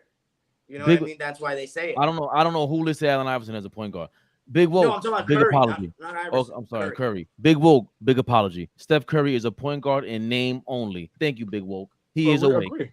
He's wide awake now. Yes, there's no. Steph Curry should not be considered a point guard anymore. He should not. So then, why are we worried about how many fucking assists he has? Because what do you mean? Why are we worried about how many assists he has? Wait. First of all, stop not giving. We gotta salute our co-hosts when they bring in the checkmate to the table. That was a checkmate. Not only he said top 25. He's number 45. But that's crazy. Y'all know how much reverence I have for my OG too. I don't give a fuck what he brought to the table. I'm not rolling. I'm sorry. I'm not rolling. I love you too. You know that. I'm not fucking rolling. Listen, I'm telling y'all now, I'm always gonna come with the take that's gonna go left. And I'm telling y'all, just like Draymond Green owes Steph Curry 10% of his earnings for the rest of his life. Yeah. Steph Curry, I love you. Steph owe that nigga a bag, right, too? You owe KD. Listen, KD put you up in a conversation of greatest point guard, and one day you're going to be considered one of the greatest players that ever played this game. those 2 rings to where he has 4 now puts him in these conversations. If he doesn't have those 2 rings, Flea, if KD, listen, let me finish. If he don't have those 2 rings, KD doesn't have 2 at all. Right. But hold on. I disagree. But no, hold on, y'all. Disagree. I'm talking about Wait. facts. Hold on. If KD doesn't go there, right? Curry doesn't have those 2 rings. He got his boots smoked in Toronto. This is a whole different conversation. So I just want to say, salute this. I disagree big time. It's Okay. the same as the Okay. It's the same as the D Wade thing to me. Steph Curry. Rewatch the Toronto Raptors, Golden State Warriors. Steph Curry had an opportunity to put it here on the shoulders, and he failed. Stop it. Stop it. Leave it alone. Go ahead. Let me just say that. Even if you took away the 2 rings that he won with Kevin Durant, he still This is not a conversation. No, he still has 2 rings as the consensus best player, which a lot of people can't say. And nobody on his size can say it either. But hold on. Hold. But hold on. Listen what I'm saying. If Steph Curry only, remember, this is like I said, this is only, so it's just our opinion. If Steph Curry only has 2, Isaiah Thomas has 2. Isaiah Thomas has back-to-back. And look who he was beating. So what I'm saying is, by Steph Curry having 4, that skips him over everybody to go right to the throne. If he doesn't have 4, he's not in his conversation. Nobody's asking him, is he the greatest point guard ever? That's not no conversation. After 2016, I'm just saying this, and maybe not in your guys' circles because you guys actually watched Isaiah Thomas, but I remember the modern media and like the people around, my age or a little older were putting him after the 2016 73-9. They were saying he was second best point guard of all time right then and there. Like, exactly. And here's the thing: the more you guys, go ahead. No, I'm just saying. Zeke. Go ahead, Faye. My bad. Oh, we couldn't. I was gonna switch the topic because to me, it seems like it's just hyperbole. The NBA they're gonna keep throwing out the best point guard conversation. You know why? Because you can't have a who's the better player conversation. Because that to me is not close. Steph Curry and Magic Johnson is though. It's not. What the conversation no, it's not. They keep saying. I mean, that's really what it is. That's really what it is because they like. Go ahead, Flea. No. I'm just saying because if that's really the conversation, if we all agree, all 4 of us agree that Steph Curry is not a prototypical point guard, right? So let's just take the point guard out of it, right? Shit, yeah, exactly. Right. We just take the point guard position out of it and watch just yourself. say, like I was saying earlier, I test watching the game, Watch yourself. Roll 2. I'm talking. Hold on. Let me rock. Let me cook. So you roll a ball out there. And just say, here, let me watch. That is a closer conversation than y'all really want to have. No, I think a closer conversation. Magic ain't head and shoulders better than Steph Curry. We just talking, just roll the ball out there. It's let me ask not. you a question. Is there how many people are head and shoulders better than Steph Curry? Because Steph Curry is pretty damn great. Right. That's what I'm saying. You know what I'm saying? Like, he is incredible. What you got, AllBall? Can we do no? Because this will get so hot that we might be on here till tomorrow morning. Can I just say this? Next week, can we have a topic? Forget who's the better point guard. Who's the better player? That's what we're doing right now. No, that's the topic. Because I keep telling y'all. That's what they've been trying to avoid. The NBA, what the conversation is. That's the conversation because the NBA spun it in a way where it's sneaky. Who's the better point guard? Because you cannot ask who's the better player. You know why? Because Magic stopped playing at what age? 31. Yeah. He had 5 chips by 81. And I ain't talking about the amount of chips. I'm talking about he competed. He was in 9 championships, dog. 9. Everybody keeps talking about he didn't win against Jordan, whatever happened. He had like 20 assists. He had a triple-double when he ended that series against the Chicago Bulls. Steph Curry's not doing that. My man is dominating at 31. He's a different level. Steph Curry not doing Hold on. In transition, who's better? Who's running the offense better? What are we talking about? Who's putting you in the post better? Who's in transition? I might get 3. In transition, I might get 3 instead of 2 with Steph Curry. It's getting spicy. You kidding me? Nah, In man. transition What today, Dom just I said? might get 3 instead of 2 with Steph Curry. You might. I'm Oh. still taking, but okay. But then Steph Curry is the best transition player of all time by that logic, because he's the best. I'm just saying. The best what? He just asked who is better in transition. I'm saying 3 is better than 2. Which one you want? A Flea. No, Magic's giving me a layup. Magic came in winning, baby. That's I'm a just fact. saying. Okay, but wait, time out. See, that's unfair though to Curry because he came into a terrible organization. You know what I mean? I ain't got. Yeah. I ain't got Wait, nothing. no, wait, Listen, no. I'm not Oh, boy, stop Magic right there. Magic Stop came right into there. a. Magic Johnson was 19 and was busting y'all. What are you talking about? Steph Curry know, could but- not do that. There's a There's a difference. could. I don't Fabian, care but what his see, team looked like. Magic Okay. had a 5-time MVP. I didn't Before say Magic that. even came to the league, he comes into the league with a 5-time MVP standing right next to him. Right next to him. And 2 other very Then good players has as well. another championship player in Jamal Wilkes standing right next to him. I Right, have so, not like, mentioned. I haven't didn't want to mentioned get nobody's into this teammate. shit. Hold on, I didn't want to we're get into this All shit. ball, But the We're nigga in the in bottom right, the nigga in the bottom right corner, he started this shit, right? all ball. I didn't want to do this, but fuck it, we here. Magic came in with a lot of shit on his side. We got to Okay. stop this because Magic came in and he won right away. Magic had a hell of a team right away. He didn't They have needed no him, bull. but yes. He He didn't have made no them- bullshit. No. He made them a hell of a team. Okay, but they were already very good. They were already They competitive. was in The the big- Western Conference Finals the year Listen, prior. he had the best player in the world on his team. That's the fact. And even as a Magic fanboy, I can say that. But he did. I never. Once again, I never mentioned a teammate. We're not I talking said, about you. It's all ball. It's 4 horse. yeah. Not 4 sports. No, but I no, get that. No. We are talking about him. Yeah, We are exactly, talking about him, exactly. Don, Flea, because he wants to talk about team success. No, I did not bring up team success. I All said that ball Magic did. came in the league and was busting ass from the We're moment talking- he stepped in the league. He replaced he replaced the teammate that y'all are talking about to win a championship against the Sixers. What the hell are you people talking One about? game. We're- He replaced I'm him responding One game. game, he had a We're triple, respond- double. Okay. Steph Now, he Curry had could 40. He never had 40. at He had a 19. 40-point triple At double. 19, who was Yeah. better, Steph Curry or Magic Johnson? What are we Obviously, talking about right Magic. now? Are y'all Obviously crazy? Magic, but What did you say? Who was better at 19 years old, Steph Obviously Curry or Magic Magic. Johnson? Oh, This obviously is not Magic close. Johnson. Okay, then. So when he came to the league, he was better than Steph. he was. What are we but doing? But you're getting mad about something that we were responding to all ball saying, not you. No, I'm not. No, I'm not. Yo, Why why you y'all trying to be slick? saying all Flea- ball? I ain't did nothing, man. exactly. Yes, you Flea did. tried to be slick. No. Dime. Flea tried What? to be slick and said, "Well, he came in the league with 3 MVPs and the Jamal Books, so I ain't talking about them." But that because he Come on, was Magic combative. person. That's context. I think it's because That's you. I think context. you must have If- tuned all ball out. If Magic comes No. in the league and gets drafted by the Kansas City Royals, we're having a different You conversation. must No, have. I'm what kind telling of you- what conversation are we having if Magic Johnson is drafted by the Clippers? What kind of conversation we having? A We're very still different. Very talking about different one. the most electrifying player in the game at that time. What I are know, we but doing right Diming, now? diming bum ass Bill Walton with bad Hold on. feet. Anybody? He comes in. Hey, he comes in as a Clipper and is going to be diming Bill Walton, right? Yes. Get the fuck out of And here. Hey, We're Dom. gonna take the Name playoffs, him. and that's about it. Hey, Dom. He. Come on. You see what he does? Fabian just got riled up because Flea was talking back to all ball, and you took it as he was talking to you. No, he did All- not. I'm telling you, Yes. he was coming at me about that team success. No, he shit. Come on, wasn't. baby. All Yo, ball two- is the one that said all Come ball. on. Yo, Oh, two, no.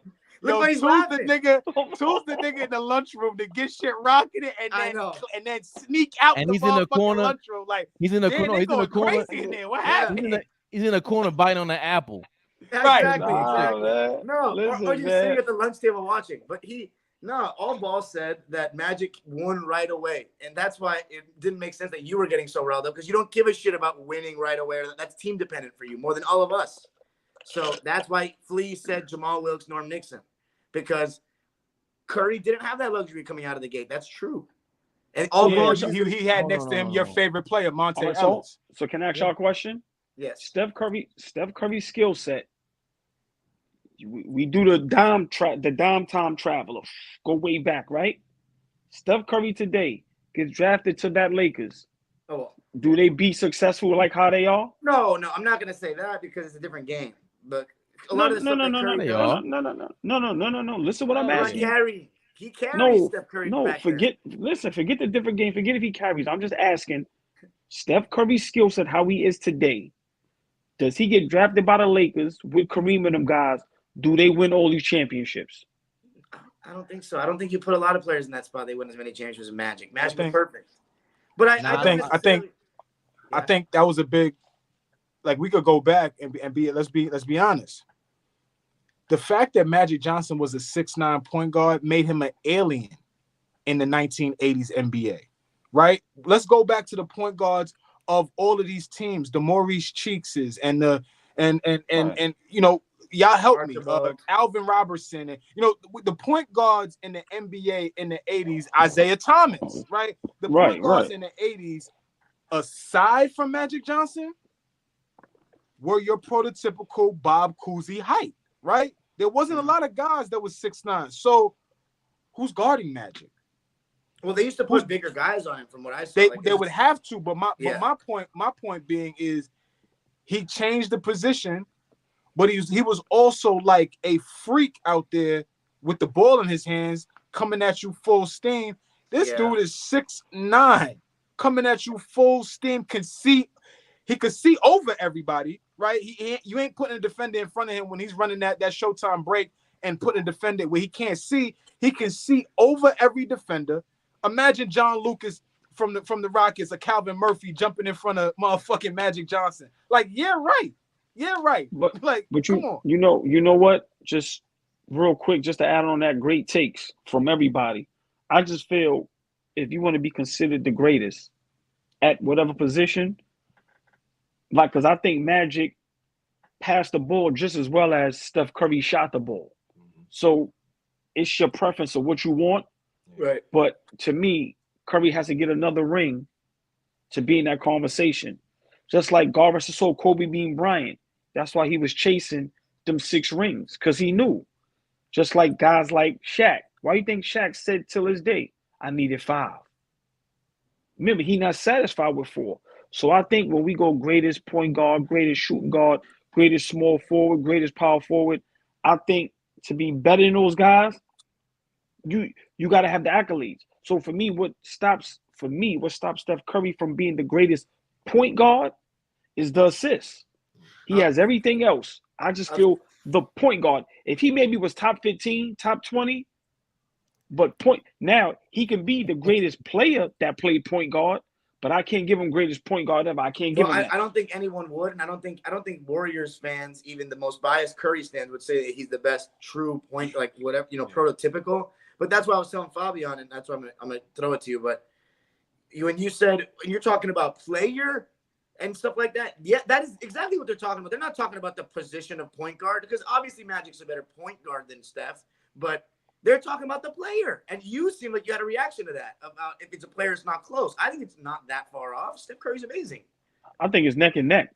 It depends on what. you go. I don't think so. Fabian disagrees the most. I don't think it's neck and neck. But to me, it depends. I'm gonna tell you why. It depends on the person you are and your preference. Right, but Fabian seems very, very adamant. Go ahead. So Fabian, who you have head and shoulders? Magic, you have Curry. clearly. I don't have Steph in my top 15. Like all that shit to me. Listen, man, get out of here with that shit, bro. He's getting the rebound and doing, and he's making it like that's a different level of player, bro. He's an alien. You just said it already. He changed, like all this talk about he didn't change the game. He certainly changed the game. Steph Curry an alien, Fabian. Steph Curry is an alien, Steph Curry's an alien, but again, he's a product. They changed the rule. I don't even want to get into that part because it sounds like hate. His shooting ability has shit to do with the rule changes, Fabian. That has everything to do with the fact that I don't have Derek Harper there anymore to go up and down the court with you and press you like that. And Gilbert Arenas and all these guys, they talked about the evolution of the game where they came down and started shooting that way. That's an evolution of the game. Magic came in the game and changed it. It changed because of him.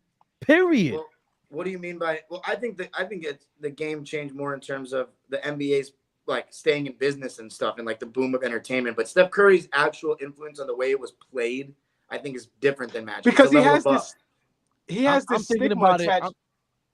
No, I'm just saying he has this stigma attached to him that he's only a shooter, and I think that's just inaccurate. Steph Curry is not just only a shooter.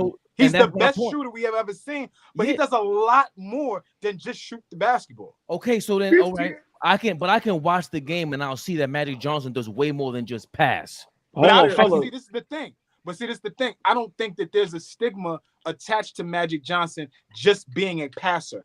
I think we've seen it in the. I can go on plenty of posts on Two's page, on AllBallTV's page, where anytime Steph Curry's ever mentioned, the comments specifically say best shooter, yes. Can he shoot? Yes. Greatest shooter, yes. There's this stigma that is attached that all he does well and elite is shoot, and I don't think that that's fully accurate. All right, hold on. The complete story of who he is. Fleet, can I play devil's advocate? And this might hurt some people's feelings. What else does he? No, I'm being for real.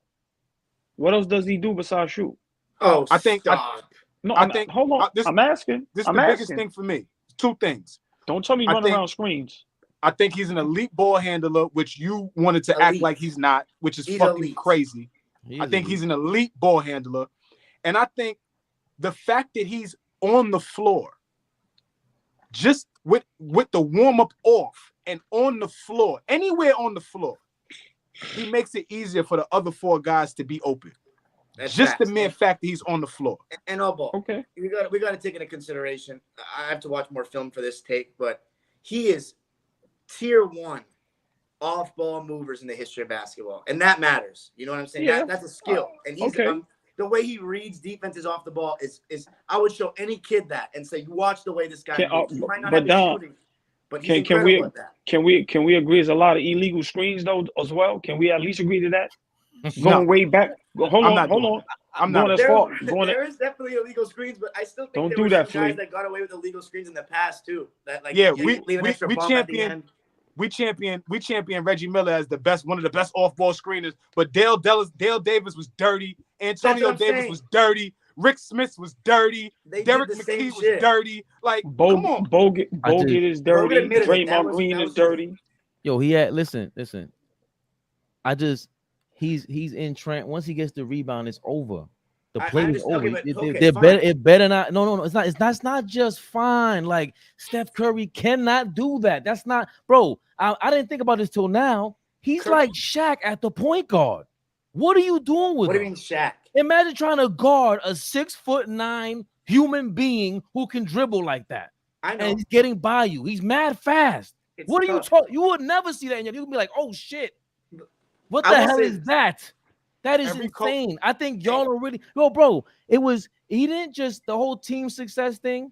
He had a team that surrounded him and he won. He got it done at 31, 12 years in the league. He was competing every year. Steph Curry can't do that. He can't. Fabian, Steph Curry has had his team to address that specific point, but I want to say something else to what you were saying. Golden State Warriors have been in contention for the last 5, 6, 7, 8 years. Whether however you want to slice it, KD, whatever. Steph Curry is the constant. More. Not all because of him. Stop right there. Regardless of right there. No. Please. I'm sorry. Can we stop right there? When everybody got injured, this is how I look at it. I really believe all these dudes injured, Magic is still competing to win. Maybe the West is weaker in the 80s, whatever you want to say. I still believe he had a triple-double, 20 assists against the Chicago Bulls the last game against the Bulls without James Worthy and without Cooper, without his best offensive player. But is he 20 assists? Is he getting the second 5? Okay. They lost in 5. In the finals? They lost in 5. I'm sorry. Is he getting the second seed? Is he getting the second seed? I don't know if he's getting the second seed. I don't know if he's getting the second seed. What I'm saying is that they're still competing game in, game out because he's a physical. That physical presence is different. Like y'all just like this is the stuff. It kind of goes like now we're doing too much. It's like the argument with Shaq. It's like he's still Shaq. And what strategy is? You just said stuff. You just said Magic Johnson gets the ball and pushes it up. Steph Curry can't do that, right? He's grabbing the rebound first. Steph's not doing that. Steph's not grabbing the rebound like right. But Steph has probably had a career high with averaging 7 rebounds a game. But Steph don't rebound. Anyway, forget all that. What I'm saying is in this era when they double possession and all that. I didn't say nothing to Dom's point. Defensive rebounding is still an important skill. You got to be able to get the rebound and start a new possession. So I completely understood what Don was saying, but defensive rebounding is still at the top of the priority list for coaches. You got to be able to get the ball and get a new possession. But what I'm saying to you is, Fabian, if you run in the break, right, coaches will tell you when a fast break is going on, stop the basketball. Get in front of the basketball. So when Magic has it, they're trying to find somebody to get in front of him. I don't give a fuck who has the basketball on a fast break. The coach is telling you, find Steph. Find him. Fuck the basketball. Find him, because we don't want to give up 3. We would rather give up a layup to Draymond Green pushing the break. That's all I'm saying. It's what you prefer. It's what you prefer, man. But see, and what do you think? Hold on. What do you think would happen if Magic was on that fast break with Steph? There's nothing like it's like Kevin Durant out there. He's making the best. He's making the best decision. It doesn't matter who Magic got with him. You better guard Magic. It's just my point with that is like that's why Steph is hard for people to understand this. Yes, it's a bias towards bigger players. Name your top 10 players. More than likely, they're not going to be 6'5" or below. That's just basketball, bro. I'm sorry. I'm 5'7". I'm mad too about it. But hey, I gave that a dream up a long time ago, brother. It just is what it is. But see, when AllBall says preference and then Flea says preference, I think your preference, Fabian, and I've known you now for a little over a year. Finally, by the way, to all the Dime Dropper fans, Dime is going out to New York City in 2 weeks. So we're going to see AllBall and Fabian in person. We are gonna put that on video, that's for sure. That's a fact. But I will say this, Fabian, from knowing Fabian, you do have a preference towards bigger players. That is a fact. And I think Magic have. Yes, you. You said yeah. Do you want to name your top 10 right now, Dom? Name your top 10 players. I don't have a top 10, but here's my top 12 in order. Can I do that? Sure. Bill Russell, Wilt, Kareem Abdul-Jabbar, Magic, Larry, Jordan, Kobe, Shaq, Tim Duncan, LeBron, Steph Curry, and Hakeem Olajuwon. That's my 12. It took 10 players to get to a guy that's 6'3". 5 like, bigs. Listen, like we gotta. That's my preference. Can I translate why this is the case? Because in my opinion, the first 20 to 30 years of NBA basketball, the big man was the star. But now we're in a changed era. I think the wings are the stars now, but there's one guard that has been the best scorer on his championship team, consensus. One in the history of basketball. Steph Curry. He is a pioneer. He's the one guy. But I will say, I do agree that the league changing to favor guards may have enabled this. I don't deny that. But I do think that the gap between Magic and Steph as a player is not as big as you make it seem. And it seems like me, Flea, and AllBall are so adamant about Magic's being better still. But I don't think the gap as a pure player is that huge. But I think, because I really value Steph Curry as a player, I really think he's one of one. And I think he's on the level with a lot of these guys. But I still take Magic. I was gonna say something. I'll leave it alone. I started enough trouble. No, you can't do that. You say it before I get to the comments. Gunshot now, nigga. You open it. This is our last one, right? Okay. Well, hold on. Dom said Steph Curry's been the best scorer on his team for them championship runs. 2. I said for 2 teams. Clear cut. For 2 teams. What you mean? 2015 and 2022. Okay, no problem. All right. I made sure I knew what I was. Yeah, that debunks your Isaiah. That Zeke take that you was about to jump out the window with just now. No. I wasn't even say Zeke. No, I misheard him, but he said 2. Because if he was gonna say Steph Curry was the best scorer on those championship teams, that's a lie. No, I know. For 2 of them, it's debatable. Kev is and those 2 in the middle, those 2 middle ones. Kev is head and shoulders the best player. That's all. And I'm gonna say this before we try to get to the last topic or what. Hold on, I'm gonna say this. I'm tired of that narrative that Steph Curry took a back seat. He ain't had no choice. Yes, he did. But before I get to the comments, that's the comment that I want to respond to also, AllBall. It's not like I understand how I sound and everything. I just feel like certain things are just it's not my plan. It's God's plan, right? Now But you giving it to God. Okay. that's Look. absolutely on Big God. man. No, you're on some, I ain't got don't nothing to even- do with that. Yeah. You're on some So Ricky G shit right now, man. no, Bigs, listen. man. No guard, no Listen. small guards. Listen, man. AllBall said something that I totally disagree with. When Shaq wanted 5 rings and all that, that's part of the reason why he's not in the top 5 for a lot of people, because we saw you, Shaq. Like, you didn't give that effort like that. So that's the thing about Steph Curry that has to be saluted. He's in my top 5 though. Shaq, yeah, he might be in my top 5, but Is Steph, he really? he might be. Steph is like, it's not for a lack of trying, bro, a lack of effort. Like, that is what he's doing. I don't have that. I don't have the greatness Steph Curry has. Dom, Y'all see, y'all keep my A1. mouth every time y'all talk this top 10 y'all keep my mouth shut because I Hold ain't on. gonna give y'all my Hold top on, 10 Fleet. gonna have all y'all niggas pissed off. Hold on, But Fleet. You don't have Look, anybody. Dom, You might have one guy there below 6'5". hold on. Dom not gonna like this. Dom, no disrespect. What Shaq would have did to Kareem, Bill Russell, and Will Chamberlain, it wouldn't even be funny, bro. The reason why Hakeem is not top 5 is probably because of the championship. If Kareem had 3 or 4, for me, Kareem would be the greatest center of all time. Oh, Hakeem? I feel you. But he only has good. 2. But what Yeah. Shaq would have did to them other guys, I'm being honest, bro. It would be cheating. You would need probably 4 refs.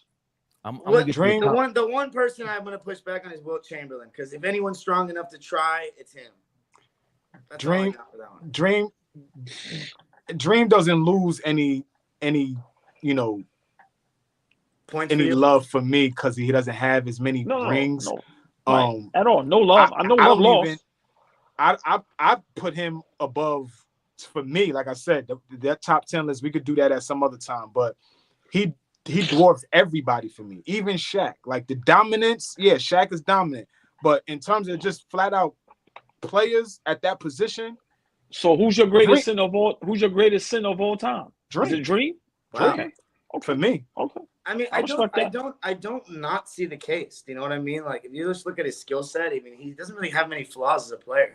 Who's the second best player Dream ever had on his team? I'm a little biased. Agreed. Play. Who? Who's the second best player Dream ever had on his team? Clyde Drexler, probably. Clyde. Nah, Clyde or Ralph Sampson, right? Yeah. Oh yeah, Sampson easily. When he had Sampson, he was in the finals. They lost to Bird. When he had Drexler, they won. You know what I'm saying? Like, yeah, he was close every time he had help. He was pretty close. And when he didn't have second best player, he beat our sorry asses, right? He beat us. So who's the second best player on that 94 Houston team? Yeah, Kenny Smith. I agree. I think if we going for me, and your opinion, that's your opinion. I'm not going to argue that. You're a smart brother. I respect your opinion.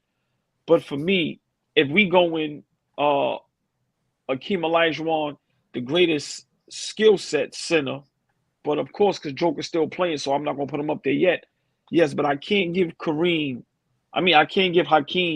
greatest center all time when there's 2 that has double his championships. I'm sorry, I can't do that. That's why I said if he had 3 or 4 for me. No, because Shaq only got 4. I know. I'm saying 3 centers. Don't forget my boy Bill, man. Okay, 3. He's forgotten. He's forgotten in this conversation. Dream would give him the blues. Dude, but here's Bill wrong with Bill's a bad defender. If I'm taking Bill Russell to guard Bill Russell, I'm sorry. Anyone over other players, over any other player, I'm probably taking Bill Walton. To guard. Yeah. I'm talking about Bill Walton. Who else you taking? Bill Walton, the most overrated player of all time. Get Bill Walton. I agree. I agree with you too. Bill Russell. I don't agree with that. Let me get to the comments. One of the most overrated players in NBA history. Yeah, get out of here, man. Let me get to the comments. Jesse Glassy, I'm back. I'm glad to see him over here all the time. We know he's gonna say Bill Walton ain't no better than Robert Parrish, man. Not Bill Walton. I said Bill Russell. That's crazy. No, I know, Dom. I'm just saying, get out of here with that Bill Walton shit, man. I pointed out before Draymond. I pointed out before Draymond being Golden State's point guard is an indictment on Draymond, not Steph. Draymond is their only de facto point guard because that's the only place they can put him in. Yo, Jesse's crazy. I'd argue Draymond plays multiple positions, but I feel him on that. But he's so pathetically limited offensively. Still Magic over Steph. The individual rebounding numbers are irrelevant today, especially for perimeter players. Preach. Fact, just so you can put Dre ball off or you can shoot. Magic is the greatest point guard in the evolution of the position. Steph Curry is the greatest three-point shooting guard in the history of the game. Shaq and Kobe. Magic played with more talented players.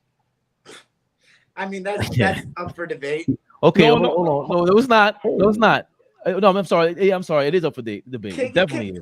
Steph, let me just say this about Steph's team. Steph got KD, Clay, and Draymond all in their prime simultaneously while he was in his prime. That Magic didn't have exactly that to me. In this era.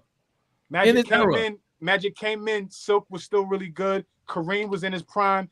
They 2 years later, they draft Big Game James, and James emerges into who he is. Michael Cooper was one of the best defensive players in the game. But wait. What are we talking about? But what we're saying, Magic he was a rookie, though. He's a 19-year-old kid when he first came in. I'm saying that Steph's team, all four of those guys were in their primes at the same exact time. Exact. And in 87, when Magic is in his prime, how many guys on that team are in their primes? Hold on, but fellas, Worthy definitely was, but not Kareem. But fellas, but hold on, Fleet. Let's not forget the Andrew Bogut years. Sean Livingston and them guys, Barbosa and them guys was talented. Very talented. But I put that in the same category as what he was saying about Michael Cooper and them. I was just talking about but I'm just saying when we talking about some of the guys that everybody played with, let's not just only name KD, Draymond. Like now, them teams in the past with Bogut in them, those are some hell of a teams, man.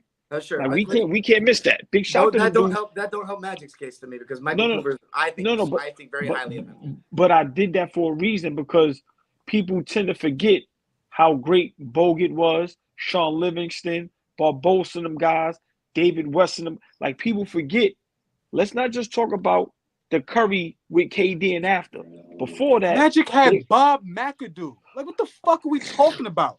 Yeah, but Andre Iguodala, we haven't even mentioned. He was a good player too. Iggy, right? McAdoo was an MVP in this league. I know, but how far removed was he? I don't know. The real AI. What y'all talking about? Chill out with that. No, wow, that was just hey man, before and that eye wink was crazy. You got to pause that, please. I'm gonna have to put the brakes on for a second to defend. I don't know where his name came up, but in his sophomore season, aka his first season as UCLA Bruin, Bill Walton led an undefeated team to a championship, and then he did it in the NBA a couple years later. Only chip to this day. Show some respect to Bill Walton, please. Don, respectfully, Bill Walton was a bum. How is he a bum? He's a bum. No, he's not. Nah, Walton we can't call an MVP a bum. We can't call a guy who led a team. Y'all be doing a lot of that's crazy. Listen, I can. Hold on, Don. Watch this. He just asked us who was Akeem Olajuwon's second, his best teammate. Who was Bill Walton's best teammate on the Blazers? Lionel Hollins. I have no idea. Maurice Lucas was on that team, and they're on the same level as Twin Towers. And Bill Walton. The props they give Bill Walton, give Robert Parrish the same props. He ain't no better than Robert Parrish. Okay, but Parrish didn't. I love Parrish, but he didn't lead his team to a chip the same way. Yeah, that's bug. That's the only thing. Bill Walton. I was talking about Bill Russell though. Not Bill Let me ask you this too. Bill Walton came to the Boston Celtics and won Sixth Man of the Year, backing up Robert Parrish. But Robert was better than him or just as good. He tore his foot up, bro. Like, yo, are you serious? No, he did. He was on one foot. Bill Walton is the most overrated player ever. They talk about him like his legend is crazy. I'm over Bill Walton. See, but when my generation doesn't hear about Bill Walton, though, like I wouldn't say he's that so overrated. happy That's a good thing. Why? Do you guys don't like him because he does a bunch of psychedelics and shit? No, I just don't think. The way they prop when he made top 50 of all in Cleveland. That's that All-Star game when he made top 50 over guys like Bernard King and Dominique Wilkins and guys like that. That shit pissed me off. Hey man, if we're talking that original top 50, I'm still not taking Paul Arizin or Dolph Shays over Bill Walton. I'm sorry, and those guys had great careers, but Bill Walton. There's a lot of guys on that original top 50 that were questionable, but the only guy for me that is like, what are we doing? is Bill Walton. Wow, I would not say that. I'm You for can't- that's Hey, me, Nah, you Dom. can't say that, Dom. He does Yo, not yo, have. yo. If we're talking careers, he does not have a top 50 NBA career. But see, Hey, that's fellas. what He play all I'm time. surprised of all people. I'm surprised all ball is disagreeing because we prioritize championships, and when you lead a team to a chip, and especially how young he did it, that matters to me. And that was a really good Philly team that he beat. A Hey, really Dom. talented- Dr. J. I know he didn't last long, but We he's also Dom, I get it. exactly. He's what? Listen, I get it, but I just think they put too much sauce on Bill Walton. You know what I would love to do? One live that we could just spend a whole live. We dissect the top 50, take some guys out and put some new guys in. I would love to do Who's that. who's the most overrated player of all time? So far, it's Bill Walton by you guys. I gotta I'm think not of rolling name. with that. Yeah, you know who I think's overrated. Carmelo's on that list for me. Okay, I kind of agree with that. But Yeah. you know who I think is overrated, but I don't know Uh-oh, if I can- Flea. you know who I think's overrated, but I can't Who? call him overrated anymore because he Who? didn't make the top 75. Who? You guys know. Dwight Howard. Crazy. Nah. I can't Dwight call Howard him. had a better career than Bill Walton. What you Dwight Howard talking is about? better. He's better than Bill Walton. Fuck no, I'm not taking. He had a Dwight better over Bill career. Walton. Easily. Yeah, okay. Let me I'm gonna finish watch these. the film and I'll get back to you on that. He's Let me better finish than the- Bill Walton. He had a better career than Bill listen. Walton. Oh, Let me okay, A finish but career. this how See, that's a much do you conversation. value That's a different chips? conversation. That How is much do you that's value not even an chips, argument. Fabian? That Man, matters. let's He go has to Orlando. many. He has many chips as being a backup. Go to at Orlando. Bill Go to Walton. Orlando and Houston highlights, and go to Bill Walton highlights, and Okay. we gonna see who's the better player. Let's do the eye test. Hey, Stop no, all ball. We Nah, can Bill do that. Walton was Same- ill, okay. man. Hey, listen, if you Bill do Walton was Kyrie ill. Irving, if you do Kyrie Irving's highlights versus Clyde Frazier's highlights, Kyrie's may look better, but I'm taking Clyde Frazier. 10 out of 10 No, times. that's not. See. Now you're wrong. How? It's not going. Hold on. It's not going to look head and shoulders better. It's not going to look that better. Clyde the Glide was a bad MFer, bro. What are you talking about? Clyde Frazier, not Clyde Drexler. Hold on. That's not. Hold on. Razzle Once dazzle. again, it depends on who's watching the tape. Okay. If it's OGs that understand the game, the razzle dazzle gonna look sweet. But when you got my guy Clyde, defense, rebounds, come on, But like there's no defense in a But highlight tape. Clyde That's my has point. some of that sauce in his game too. Oh, not thank you. Kyrie level. 100% did. I'm only saying because of the era differences, the highlights of a modern player are going to shit on Okay. the highlights of a player from the 70s. That's why I was saying that for Dwight and Bill Aesthetically, Walton. yeah. Aesthetically, Okay, that- okay. 100%. But think- first of all, I I don't even know think- how we got to Bill Walton. I was just saying that Bill Russell, who is a No, defensive monster, Fabian- I no, was Fabian- saying I don't know. guarding. no, Fabian tried to slap. No, Fabian made a mistake and said Bill Walton, Oh. and me and Flea had to check that. That's Oh. all. Hold No, on, I was wait. just First saying, of I'll all, take we Bill- slid Bill- past all that, and your man brought it up. He heard Bill. He had to defend the old school. No, you brought him back up, Dom Dropper. The tape is on tape. On Bill Walton, yes. But the reason why it got, I don't know why AllBall and Flea went that way. I was saying that you guys were saying Bill Russell's name, like he was getting torched and all this. Is like, bro, at the end of the day, if Hakeem Olajuwon's probably torching anybody, but if I want to pick somebody to guard him, Bill Russell will be one of the top of my list because it's Bill Russell. You feel me? That's what he did. He guarded. He would listen, Dom. Hakeem Olajuwon would have torched Bill Russell. But What who's the he not fuck are you talking torching? about? You're acting like, Yo, why he's is- would have why is- torched him. Why are I'm we telling talking you. about him like he can't guard though? You feel me? Like this is the best. This is the guy that is the best in terms. I mean, of if I resume. needed Give somebody me to whatever. guard him, Give yeah, me whatever. out of- Yo, if the I only, needed somebody to guard him, like honestly, if I'm going like all time, if I need somebody to guard Hakeem Olajuwon, I preferably would rather David Robinson do it, right? Like that's me. The Admiral, and that's another guy that doesn't get spoken about enough and has the same amount of accolades as Hakeem, right? Same accolades. MVP, Nah, he got defensive one. play, Yeah, MVP, you right. defensive player of the year, and 2 rings, right? Same accolades, but I mean, for me, Dream is just better. But David Robinson was just as fast, just as quick. Footwork was just as like. Admiral will get up and down the court like a fucking gazelle, right? But He see, was Go ahead. he was that good as well. So if I needed anybody to hit, go guard Hakeem and make it difficult, I'm rolling with David Robinson. Quick- Dream used to kill Hold on. Quick question, Patrick y'all. Ewing once they not? became pros. He would Quick- kill Ewing. Quick question. Why none of y'all brought up the great Tim Duncan to guard Hakeem Olajuwon? He was great defensively, I right? would have. He wouldn't be bad either. But I would be fine with that. I'd rather Yeah, Tim all Duncan right. than David Robinson. Yeah, We all started to kill right. David Robinson. Don't say My it only- now. My only combating of the David Robinson was, well, we saw how that worked out. Yeah, we saw how that worked once. out. And the reason why I go with Bill Russell is because the one thing I'll give him over David Robinson, this is from everything I've heard, is what All Ball always says. That right here, that dog. That's one thing that Bill has, like, overall, like, he's up there in the tier 1 of dogs to me. Because he shouldn't have been a top 10, top 12 player of all time. He should have never had that resume, but he did. And I think in terms of defense, he would at least try. Bill says it best in his book. He says, I can never stop Wilt Chamberlain, but I can try to make life tough. That's what I think he would try to do with Hakeem, because you can't stop the guy. He's getting that turnaround off. But Bill got a great vertical and long arms to hopefully contest. That's all I was saying. Dom thinks he's slick trying to turn this into a Dom Traveler episode. Nah, man, let's get back to these comments. I got to show my boy Bill love because no one is going to do it. So I got it. Well, yeah, I get did. to some love comments. Russell. Yeah. I love Russell, but we are not showing Walton no love over here. I am. I show him some love, but that's the thing. He doesn't challenge Magic at that position. That's always Zach's point. Which Big shout out Zach. Yes, sir. Shout out to Z. Z show.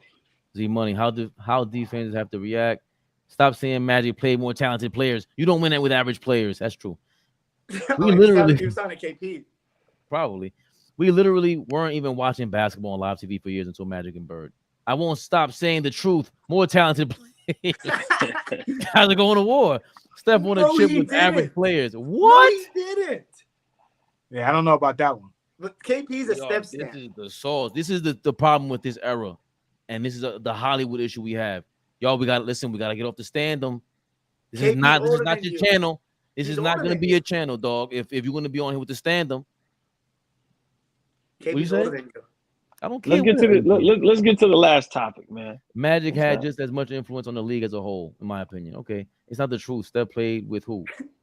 God, these guys go into Slim Tweeter. You know, okay, Magic nothing. That was for AllBall. See, AllBall is a bad hater. You keep bringing up KD. Who did Magic play with? You think Kim Bron-Un would have 20,000 assists already by the way his fanboy? That's crazy. Yeah. Jesse. I like that Jesse's tapping into us every week now. That was tough. Big shout. Big shout. That was good. Big that was shout. funny. You would think nice. You would think Kim Bron-Un would have 20,000 assists already by the way his fanboys talk about him being a pass-first player. He's number 4 though, Jesse. Like, and number 1 in scoring is crazy. Muggsy Bogues number 1 assist turnover ratio in NBA history. Really? Shout out to the little man. That's a good stat. There's a lot of guys in that list whose job wasn't to get assists. Oh, I mean, that was against Flea.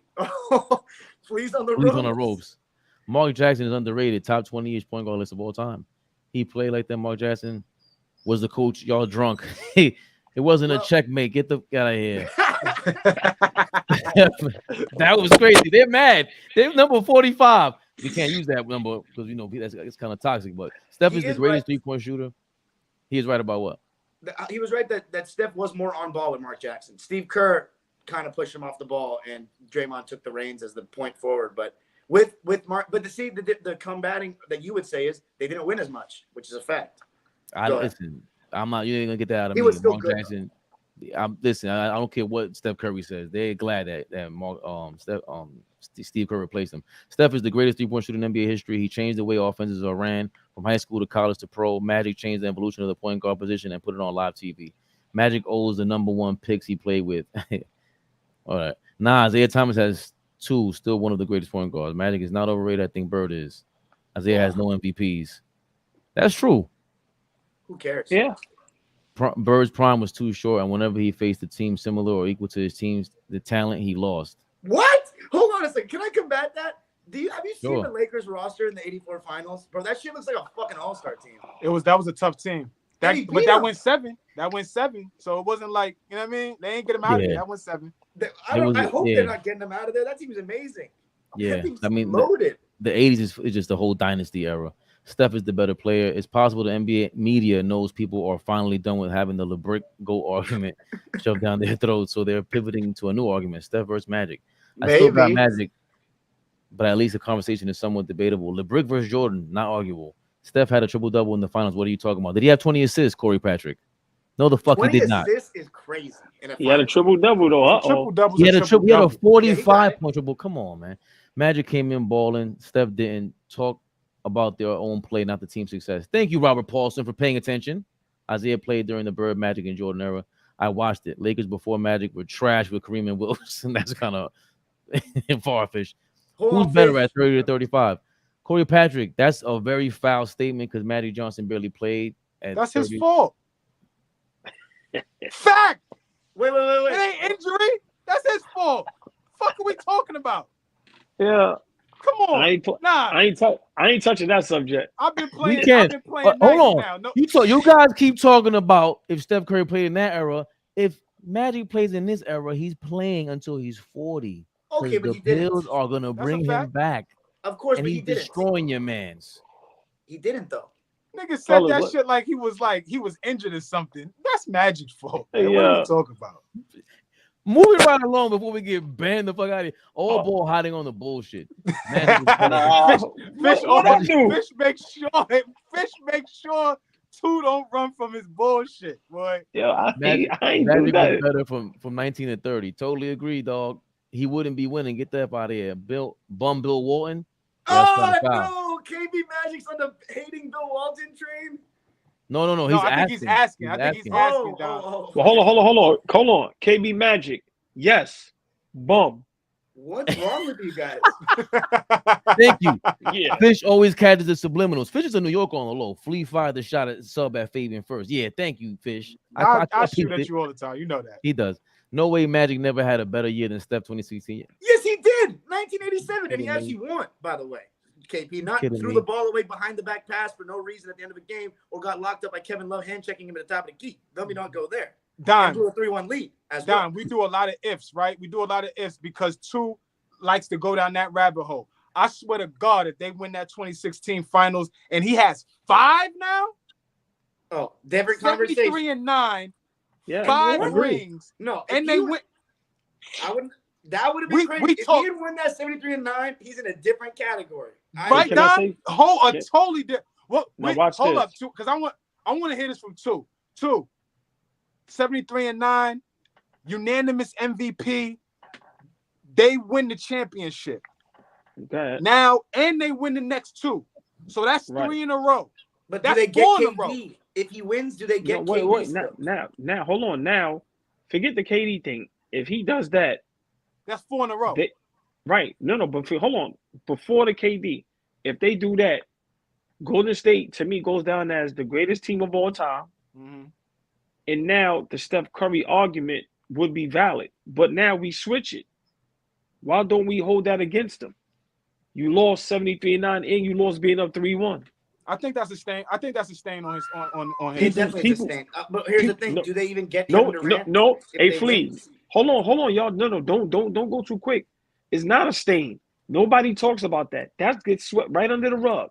The haters. They don't hold that against Steph. I've never heard nobody hold that They don't against him. hold- I'm sorry. But Go they on Twitter hide, more, you'll see it.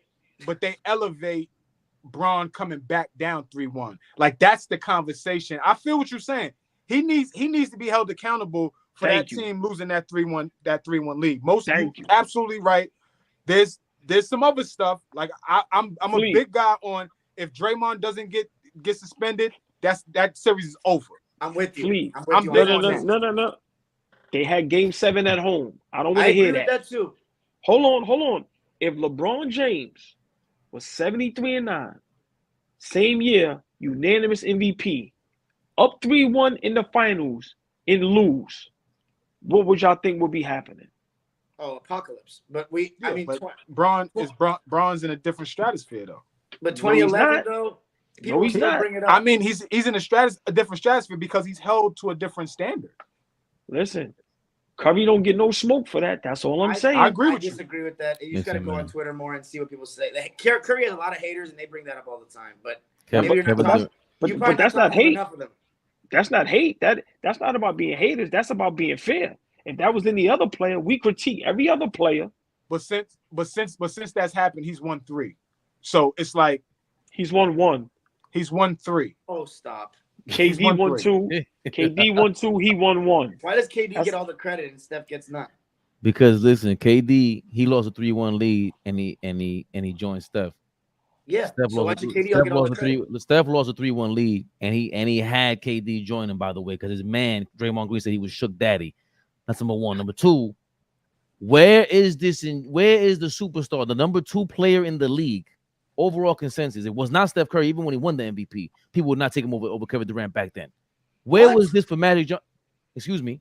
Where was this for Magic Johnson in 1985, 1986, 88, 89? That never happened for Magic. All this talent people talking about. He got KD in the middle of his prime, in the middle of his run. Magic didn't get that.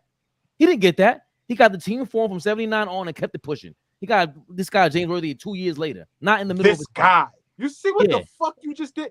This guy? No, this guy was What are you sarcastic. talking about? This guy was sarcastic. And James Worthy is not Kevin Durant. James Worthy is not the number 2 player in the league. Yo, I think Steph James Curry Worthy though, is a Finals MVP. James Worthy was a perennial All-Star. James Worthy is a Hall of Famer. Like, we're not about to downplay James Worthy because you're comparing him to Kevin Durant. No, Wait. Magic had a lot of great players, and we running from Magic. We running from certain Magic smoke now. Like, let's not forget there was Tragic Johnson. Let's Tragic not Johnson, act like okay. that didn't happen. And he came That's back a and fact. shot that free was his throws in the 2016 summertime. to me. Okay, That's a fact. But That was listen, not 2016. That was not Dom. Watch him out, Dom. That was not 2016. I mean, it's his own version, man. He missed free throws. He dribbled the clock. Like, dude, Magic that was a bad stain on him. All right. What 2 we- hours in. I'm sorry, ALLBALL. what we got to Yeah, round off no. the show? Yeah, we gotta get out of here, man. We went into double, triple overtime. Wow. Moncrief Richardson. Steph would make Skip man. Willis- Go back to that comment for a second. Hold on, Steph can would I make say Magic something look though? silly on the court. Listen, Okay. y'all, Tragic Johnson. Let's not forget, Curry got locked up by Kevin Love. Yo, Moncrief, Sugar Richardson, 6'5". Come on, we gotta be 6'6", fair, and man. big We guard gotta That's a be Robert good Reed. fair, point, by the man. way. I don't Gotta see be Curry as a fair. point guard. I have a lot Rockstar- of vivid memories of Magic shit in the bed in the playoffs. As many times as he's been to the finals and won 5 rings, there's a few times that stick out in my mind right now with Magic shitting the bed. That's one. Tragic Johnson. We forget the Houston Rockets beat them in 5 one year. In 5, fully healthy team. All right, Flea, play devil's advocate. Curry lost up 3-1. Kevin Durant goes down. He looked terrible against Toronto. He didn't look terrible. He had a 50-point game. Okay. Once again, they had no shot of winning. They I'm had a sorry. shot. How? They lost in 6, and then that last game, you see the last shot he took, horrific. Game Let's 6 not was forget- close. Game 6 Let's was not close. forget. All right, we get that. Then when everybody was hurt, I don't even think they made the playoffs or the play-in or something like that. They made the plan and lost 2 games in a row. But 2022 kills everything that you're saying right now. That just And it just No, And but then he's this saying- year, He's and saying then this that- year, they lost in the second round. and they were. But and why they you were the higher glossing? Why seed. you glossing over the fact that he carried his team to a championship in 22? Why you glossing over that? Okay, I give you that. I give you that. But what I'm saying is, as the Tragic Johnson thing and the Magic Johnson has some bad times, Curry has some bad times too, man. Oh yeah. Rockstar Mel showing up in Rockstar Mel fashion after Magic and Isaiah Thomas comp at the point guard was ass in the 80s. Dennis Sure. Johnson wasn't a bad player. Tiny Archibald wasn't a bad player. Terry Well, Porter, Tiny wasn't. no, huh? Terry Tiny Porter, that was my guy right there. Terry Porter was tough. What's his name? Mo Cheeks. I know Flea brings him up and up, but he's a good player though. I would take Mo Cheeks on my Yeah, team. yeah. Very good. The yeah. Mo Cheeks hate only comes because they put him in the Hall of Fame. I think Okay. Mo Cheeks is a very good player. I don't think he's a Yeah. Hall of Famer. Norm Nixon late- is another good player that was in the 80s. World B. Free is another good one. World I can literally B. just keep going. That's what's gonna get skipped over too. Like the reason why there wasn't was because they were all on coke. It seems like Sugar no Richardson. disrespect. It just happened. Is it just is it just me or does Reggie Theus get underrated in the 80s conversation? It's all right. Jordan was busting his ass. Like Reggie Theus, get out of here. Jordan Yo, can obviously bust his ass, but I'm Nah, saying but he's a it was player. like, but you still gotta have some heart, man. Like he was busting. Reggie he was going Theus at was Clyde good. Drexler. Reggie Theus was good, Don. He was It good. was okay. He was Y'all good. traditional point guard talk, still crying about MySpace being gone. TikTok isn't a true social media app. Okay. Hell no, Magic better as a point guard and player. Steph is the better shooter. Fab, you drunk? Nah, I'm never drunk. But all ball movement too. Steph is not as far away from players today as Magic was to players then. You know why I disagree with that? Because how often does Steph Curry finish in the MVP category? pretty His career. high. I'm pretty high pretty often. All right, so let's say today, is he a top 3 player in the league? I think so. Top 3? I got him top 3. Giannis and Jokic are the only ones that I think are better, if they are. Jokic is Okay. better, but that's all I got. I'm on. I ain't taking Luka over Steph yet. Hell no. Nah, he's still top 3. He's still top 3. I could roll with that. I'm not mad at that. He's still top 3. Derek Harper is a physical player, though. I don't think he's some guy you can just look over. That handshake, people describe it. That handshake was tough, man. Who brought up Derek Harper? Listen, man, that's the mad dog. That's the mad dog right there. In this era, we thought we was doing something when we got D Harper. Oh, we got Derek Harper. What you doing? You went to the finals?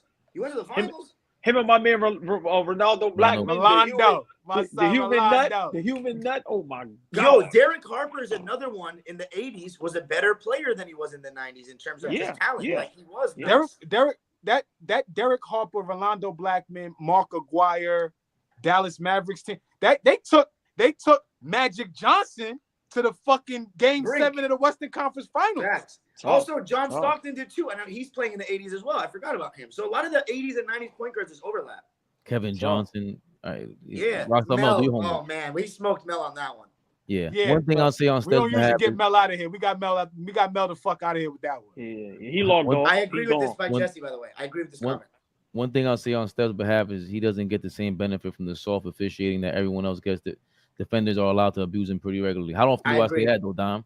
I always say I don't know if there's anybody that gets their ass whooped like Steph Curry out there. Like they beat him up. Whistle. The only other person I've seen recently, in all reality, you know I give him criticism all the time. Carmelo. Carmelo used to get beat down at the rim. They would miss a lot of calls on him. Feel you. Steph eliminated a position. I wouldn't go that far. Why? Like why? Why do we speak this way? I think that's. I ain't said nothing about Corey. Corey been saying some wild shit. I've been seeing a lot of comments from Corey. Corey been saying some wild shit. KP's a step stand. KP's a step stand. Hold on, fellas. Before y'all answer kind of too quick. He has a point. He has a point. I'm sorry. We may not want to agree. That what? Steph Curry might have eliminated a position. I would argue that every guard that Fabian spoke about prior is part of that eliminating the natural point guard. So guys like Gil, guys like Steve Francis, guys like Baron Davis. Flea. What's up? Steph Curry eliminated the 3 and the 4, bro.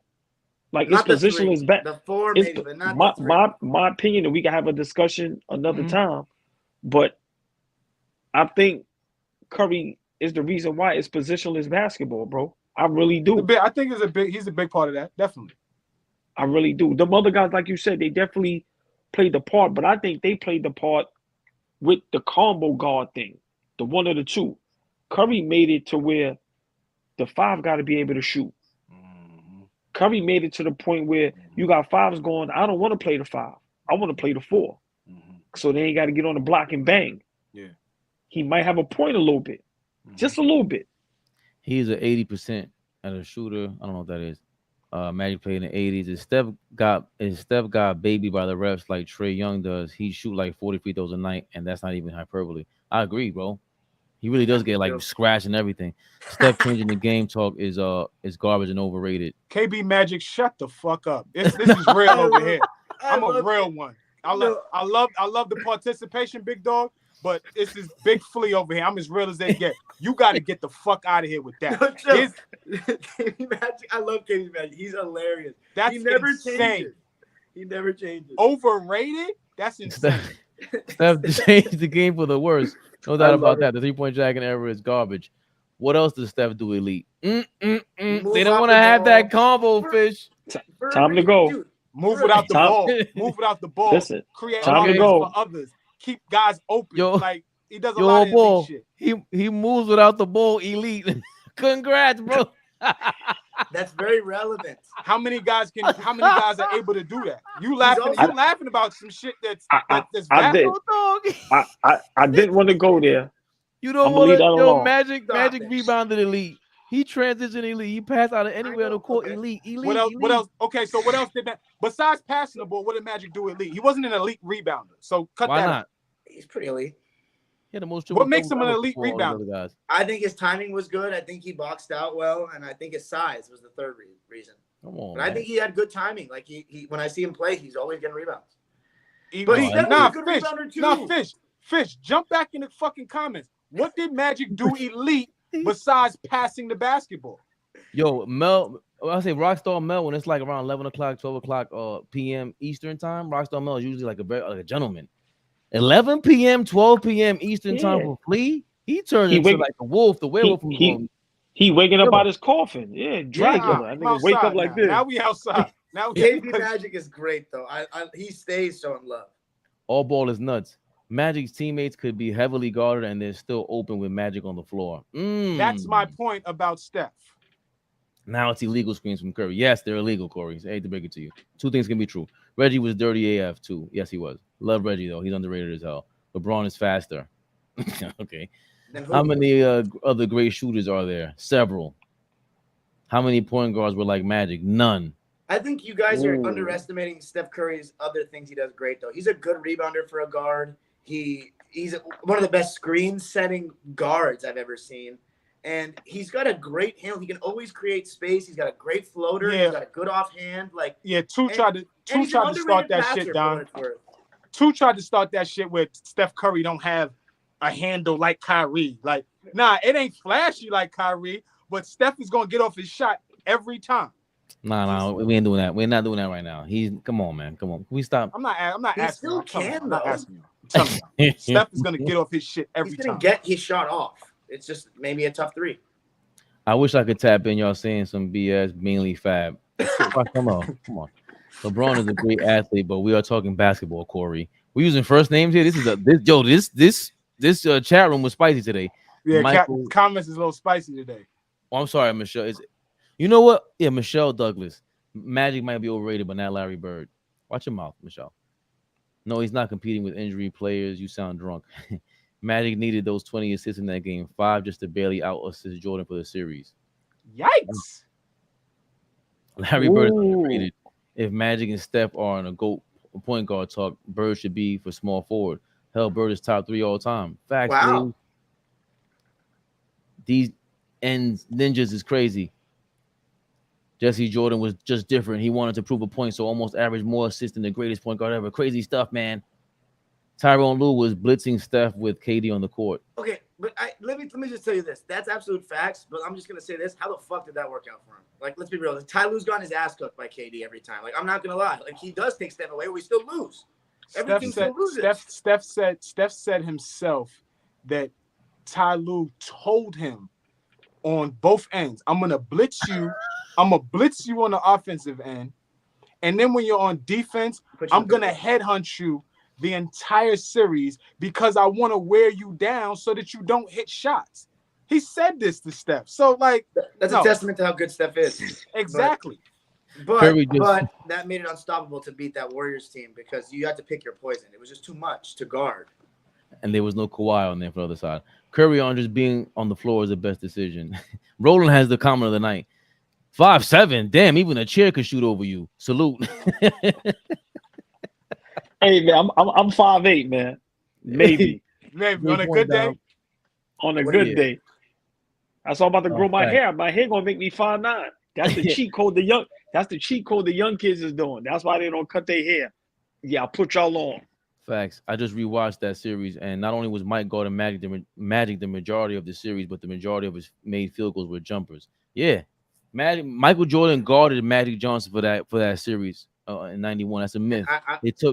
They took Jordan off of Magic after game 1, and in game 2 he got into foul trouble, so Pippen got back on him, and the rest of the series, Jordan was guarding Magic so much so Pippen called it out at the end of the series. It was like a shout out to Michael Jordan playing super defense on Magic Johnson the whole series. It changed everything. It's crazy. The narrative, the last dance.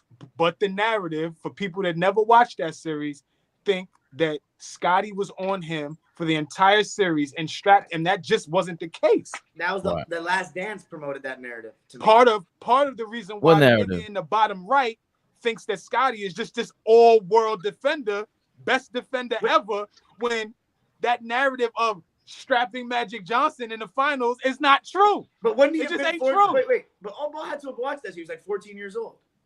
Let me say this. Big shout out Dennis Rodman. Dennis Rodman said it himself. Michael Jeffrey Jordan is lucky he got Scottie Pippen. That's all I'm gonna say, bro. I'm not gonna lie to you. Dennis Rodman also said Larry Bird we were playing in Europe today. Yeah, I don't well, want to we hit know he the has an agenda with Larry, though. Clearly. And hold on. And Charles Barkley said at one time, James Harden is the greatest offensive player he's ever seen. They all make nut things. They all say crazy stuff. Hey, I But also want to say, this is a fact. also just Scottie Pippen is one of the greatest two-way players that ever played the game, bro. I'm sorry. Roland, I agree. Steph Curry strikes Frost in hearts. Fear. Oh, I mean fear in hearts. All the teams, he was the best.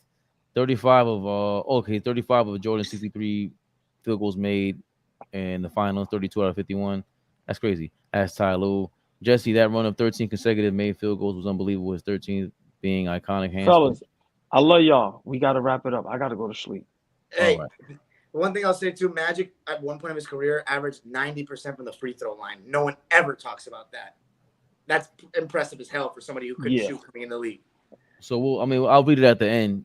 So Mic drop. Let's go down. 90%. But we wanna shout out, Jaylen Brown, what he did this weekend at the Big Three with Ice Cube. That's all me and AllBall was talking about when we went to go check the Big Three. They need a superstar to come in the league, someone who's playing currently, not just AI, and someone who's retired. And it was just so crazy that Jaylen Brown went and played this weekend. And y'all could just, I don't know who wants to go first, just get into Jaylen Brown keeping his promise. His end of the bargain when he announced, "Yo, I want to give back." Well, I'll be real brief. Like I said, I'll be real brief. I think that was huge. I think many other players need to do that. We all need to support each other. I really don't know what's going on between Ice Cube and the NBA. Like, I don't get into politics and who's black. I don't know what's going on, but I think that was ill. I think it was dope because remember, man, it's a fraternity. So you got former players and guys. That's how they make money. So just imagine the guys that wasn't good enough to stick in the league that didn't get the hundreds of millions. You bring some attention to that, and then maybe it helps out. So what Jaylen Brown did, man, I salute him. And I think more players need to support whatever any of us is doing legally. But that was huge for the Big Three. Big shout out Ice Cube. Remember, he went on a little tour beefing on a lot of podcasts, and somebody heard him, which was Jaylen Brown.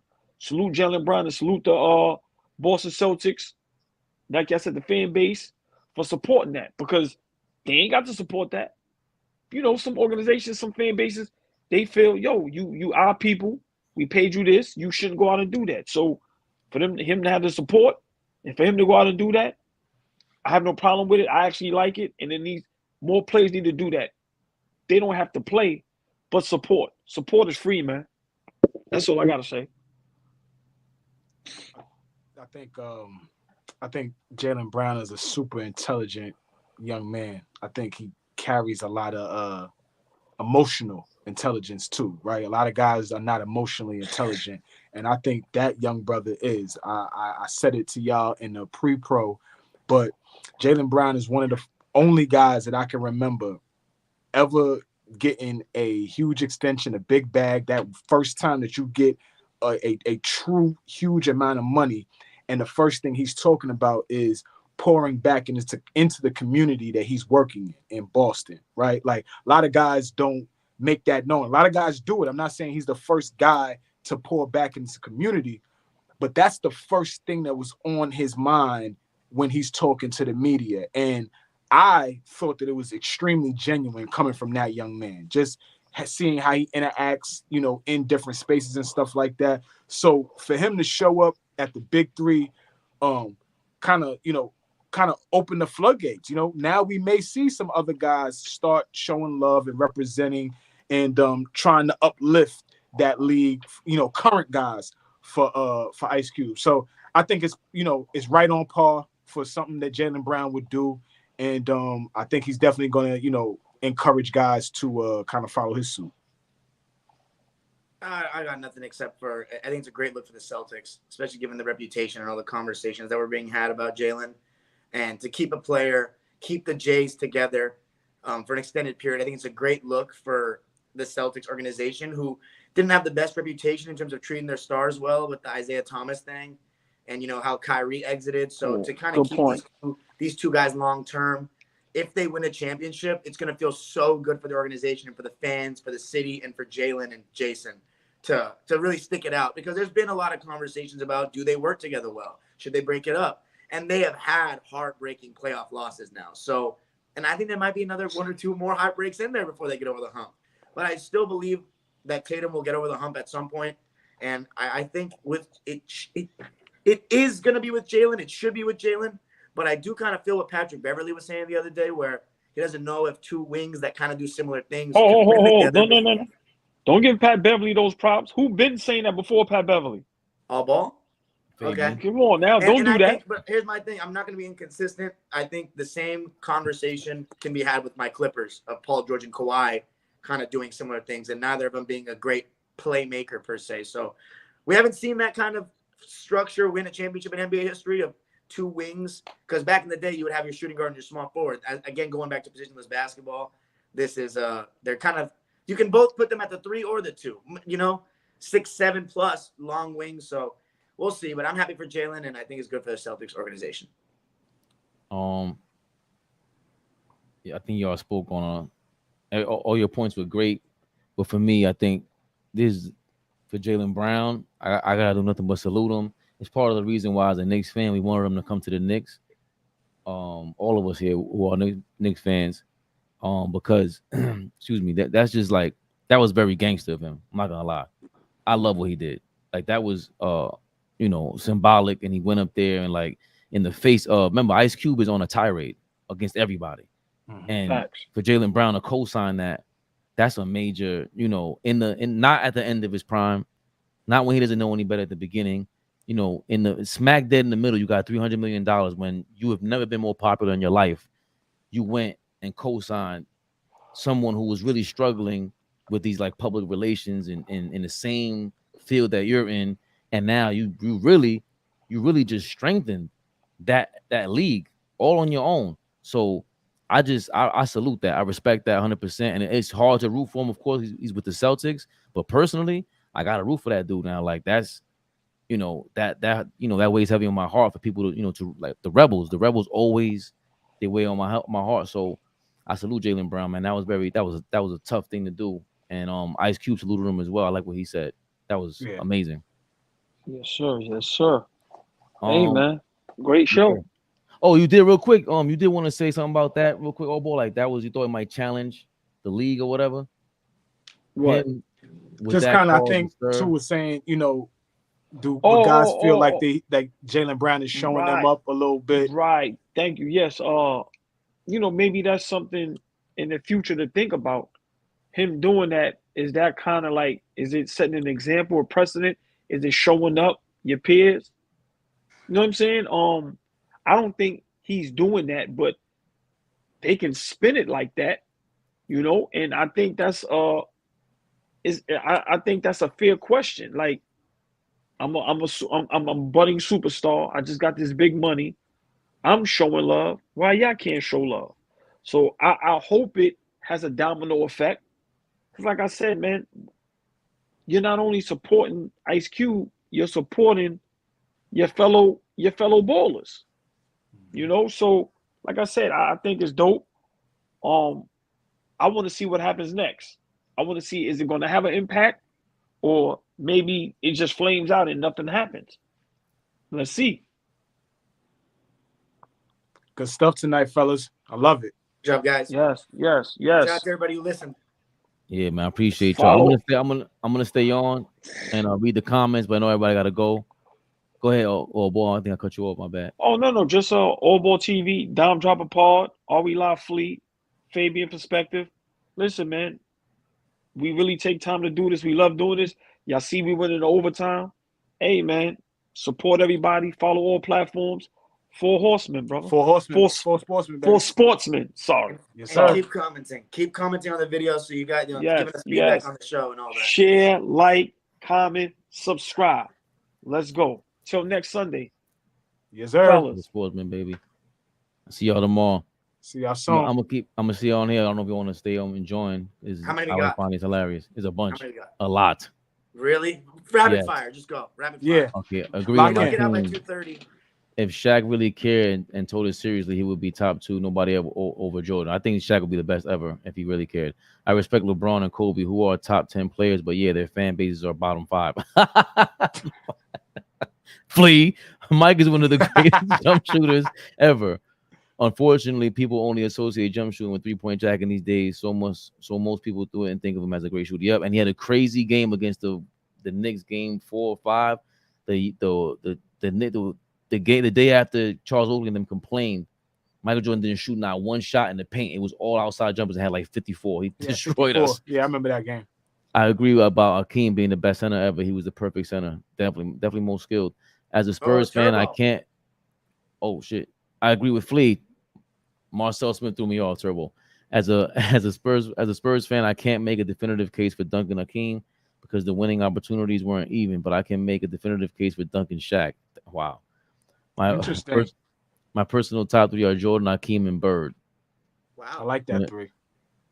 Robert Paulson. When it comes to Duncan versus Shaq, ring counting is actually applicable. I forgot to pronounce that word. Ring counting is actually applicable. Applicable. That's tough. Applicable. Robert Ory has how many rings? We can't go by rings. Byron Scott. All ball is a Steph hater. Great player. You're also biased with Magic. Yes, I am kind of biased, I guess. Put some respect on AC Green. Good player.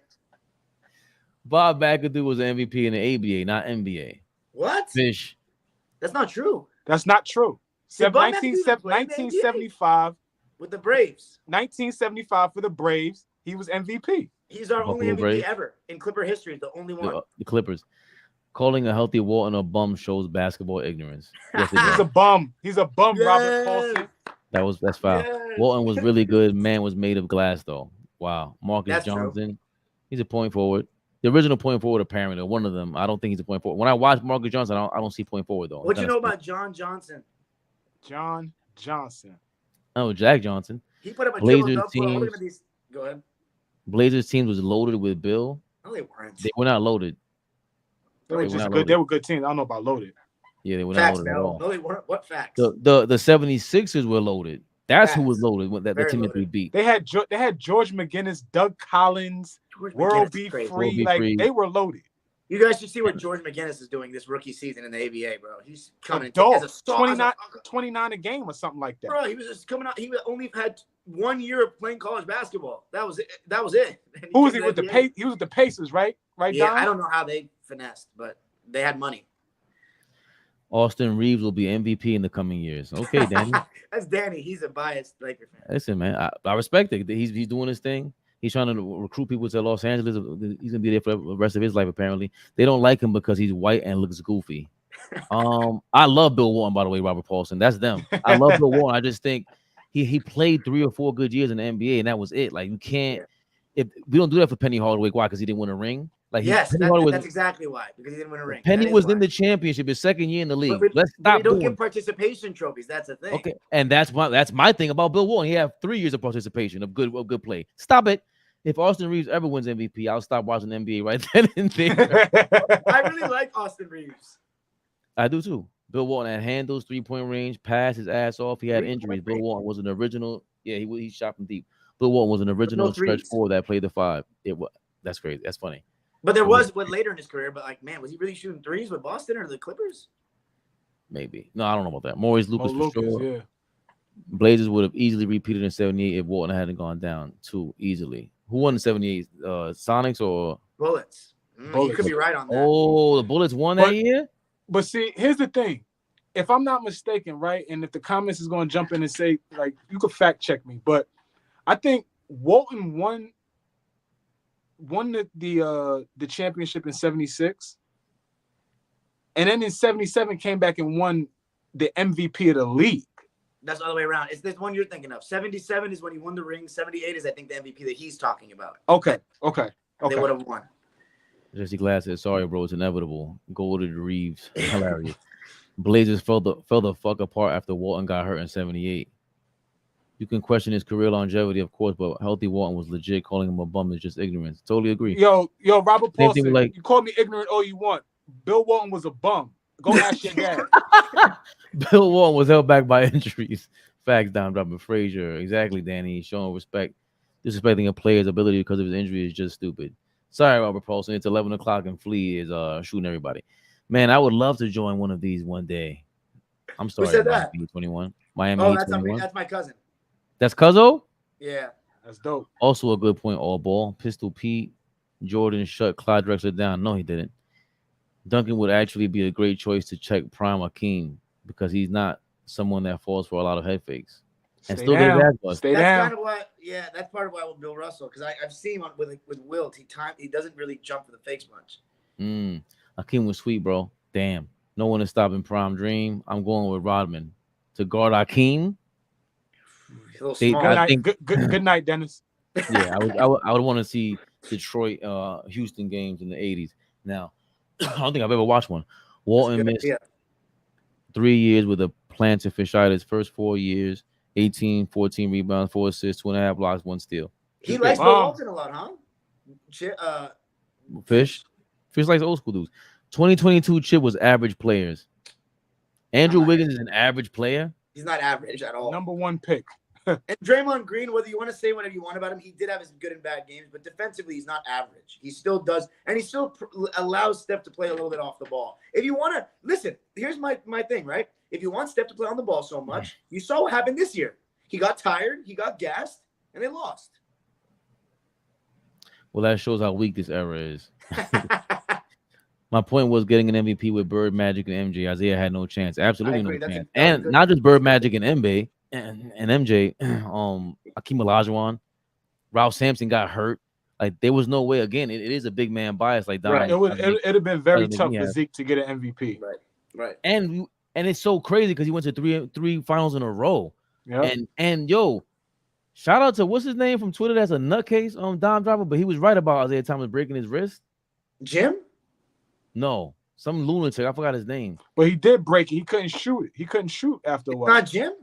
No, it's not Jim. It's somebody else. You know who I'm talking about. He always like saying racist stuff.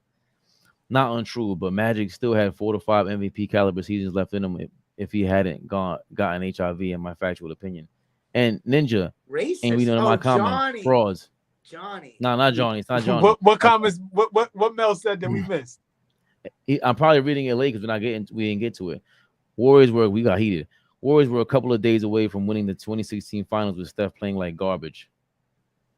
Okay.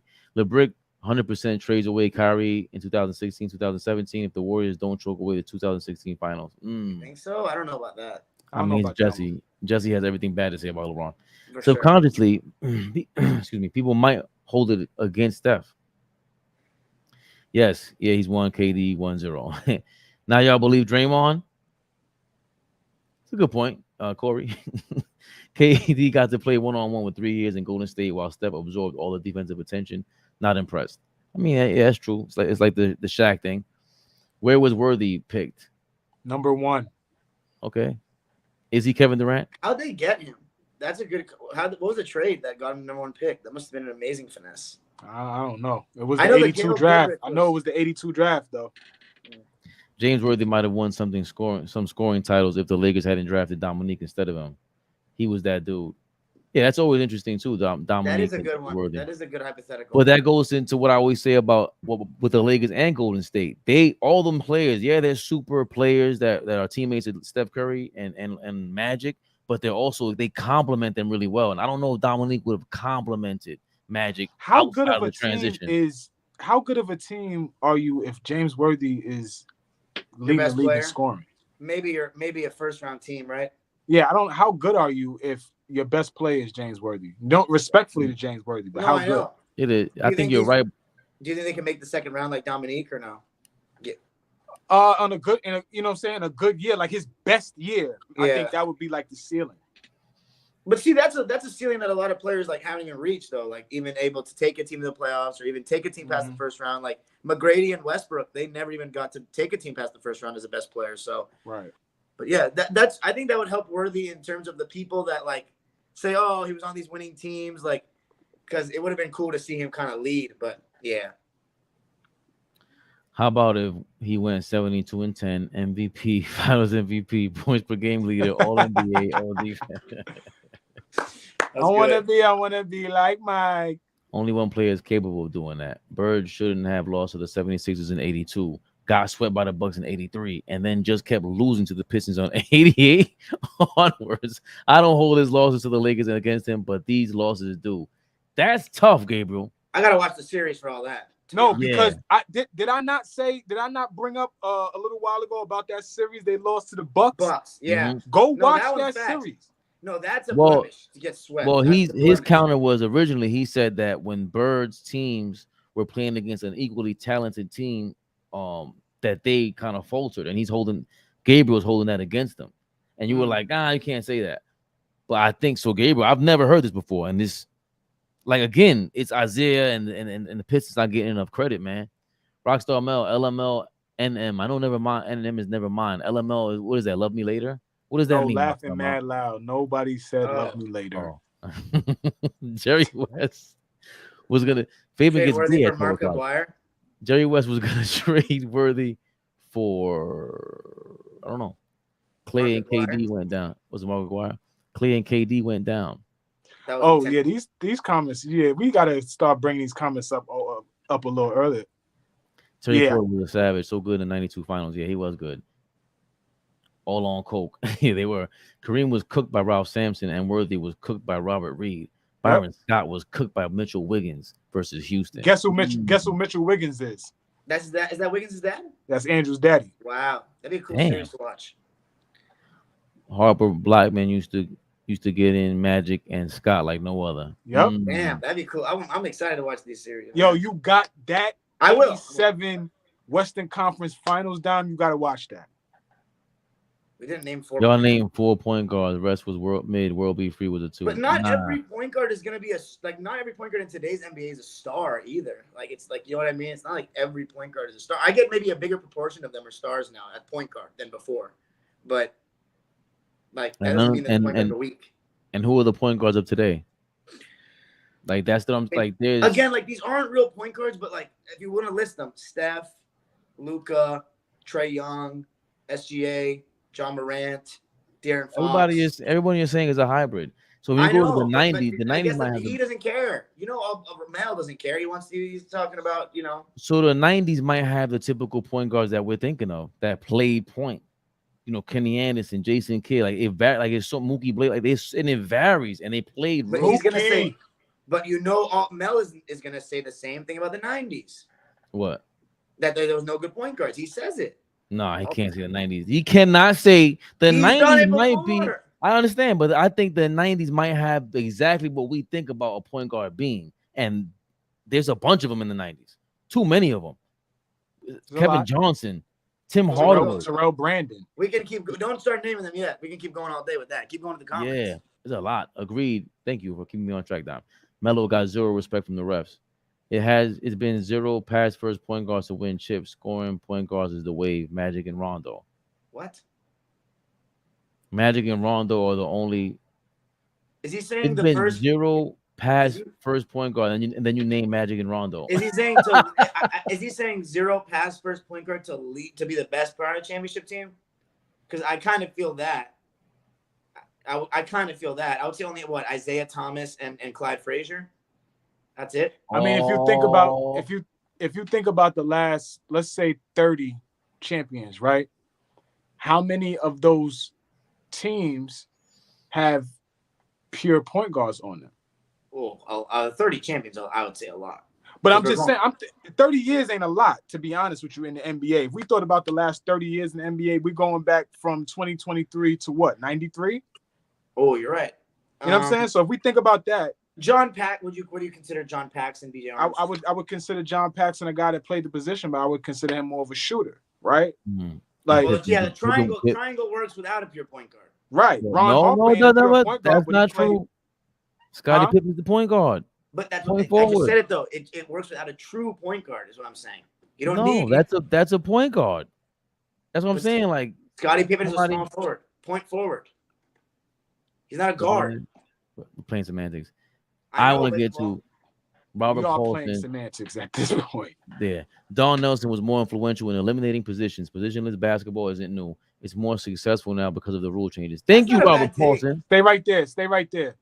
Not a Robert bad thing. You Paulson mean is he's been taking absolutely right. Robert Paulson's been listening to Fabian for like 3 months. Go ahead. I'm sorry. Yeah, No, I think this guy has to be a little bit older. He clearly has a good baseline yeah. of knowledge. I of said what he's saying. I was talking shit to him and said, "Go talk to your daddy," but he might be my daddy's age. The way he's talking. You know He what sounds I'm like saying? he might be your respect- age. respect to you, Robert Paulson. My fault, man.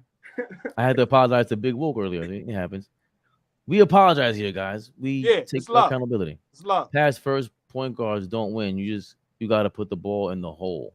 Well, okay, can I say this though? Most teams, like if you have a pass first point guard, like he's not your best player usually because typically in basketball history, besides like Magic or Bill Russell, most of your best players that win rings are your best scorers. You know what I mean? The guys that put the ball in the basket. Right. Yeah. So like, but having a pure point guard as your secondary guy is great. You know.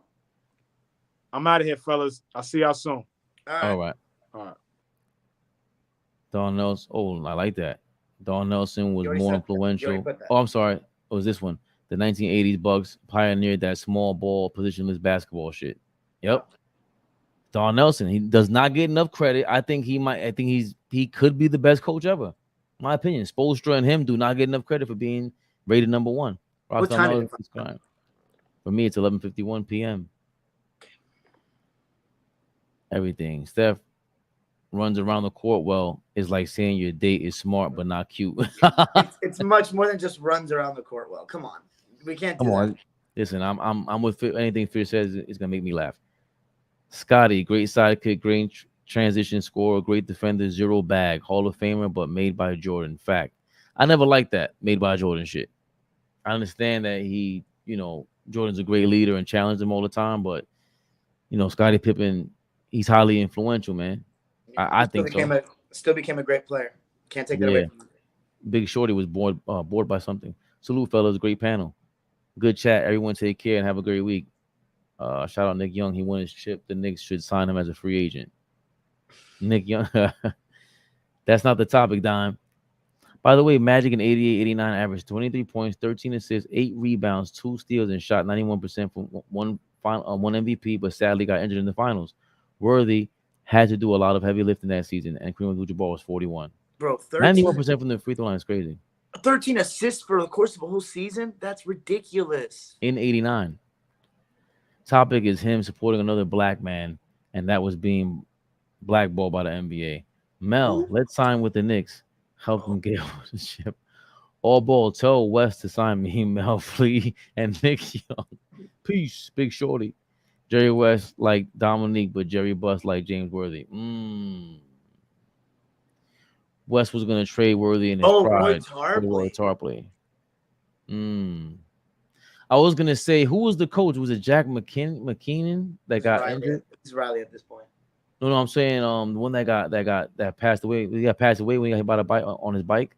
He didn't pass away, but he got in an accident. Jack McKinney. I think when they asked the question if Steph was on that Lakers team, could they have done well? You know what I always say, it depends on the coach, and it's usually Don Nelson that I refer to. But I think Jack McKinney would have been able to figure it out as well because he was so I think he was a visionary. Mitchell, Williams, and Cornbread Maxwell are my OGs from back home in Kinston. Bro, after Jordan is LeBron, Kobe, Magic, and Bird of the non-big men. Yeah, I agree with that. They're all still over 6'5", in no particular order. Thank you, Domio. That's it. Have a good night, guys. Appreciate it. Almost 3 hours. That's crazy. Peace out, man. Did I just say peace out? I think I did. AllBallTV coming out soon. I gotta chop this up. You guys gotta tell me your favorite moments in the live, and I'll chop it up. I'm gonna throw it out there, remix it, shorts. Like, comment, subscribe, share it. I hate to say that, but we are building a community. I like y'all jumping on here. The comments really help. I obviously, as you can see, it gets us energized. We all love basketball. That's why we're all on here. Give us a break from the real world, all the news that we hear about, all the craziness around the world, maybe in your personal life, and you can just talk to some people that I mean, I might be judgmental for a second, but it's only for a joke or two, and then we'll get back to business. Probably have some therapy sessions on here soon so we can help each other out, man. It's like cheers when everybody knows your name. Fabian Perspectives, All Ball TV, 4 Sportsmen next Sunday, 8 p.m. the normal time. Might do 9 o'clock again. And we could stay tuned for the All Ball reaction during the week, friendly fire during the week. Peace out.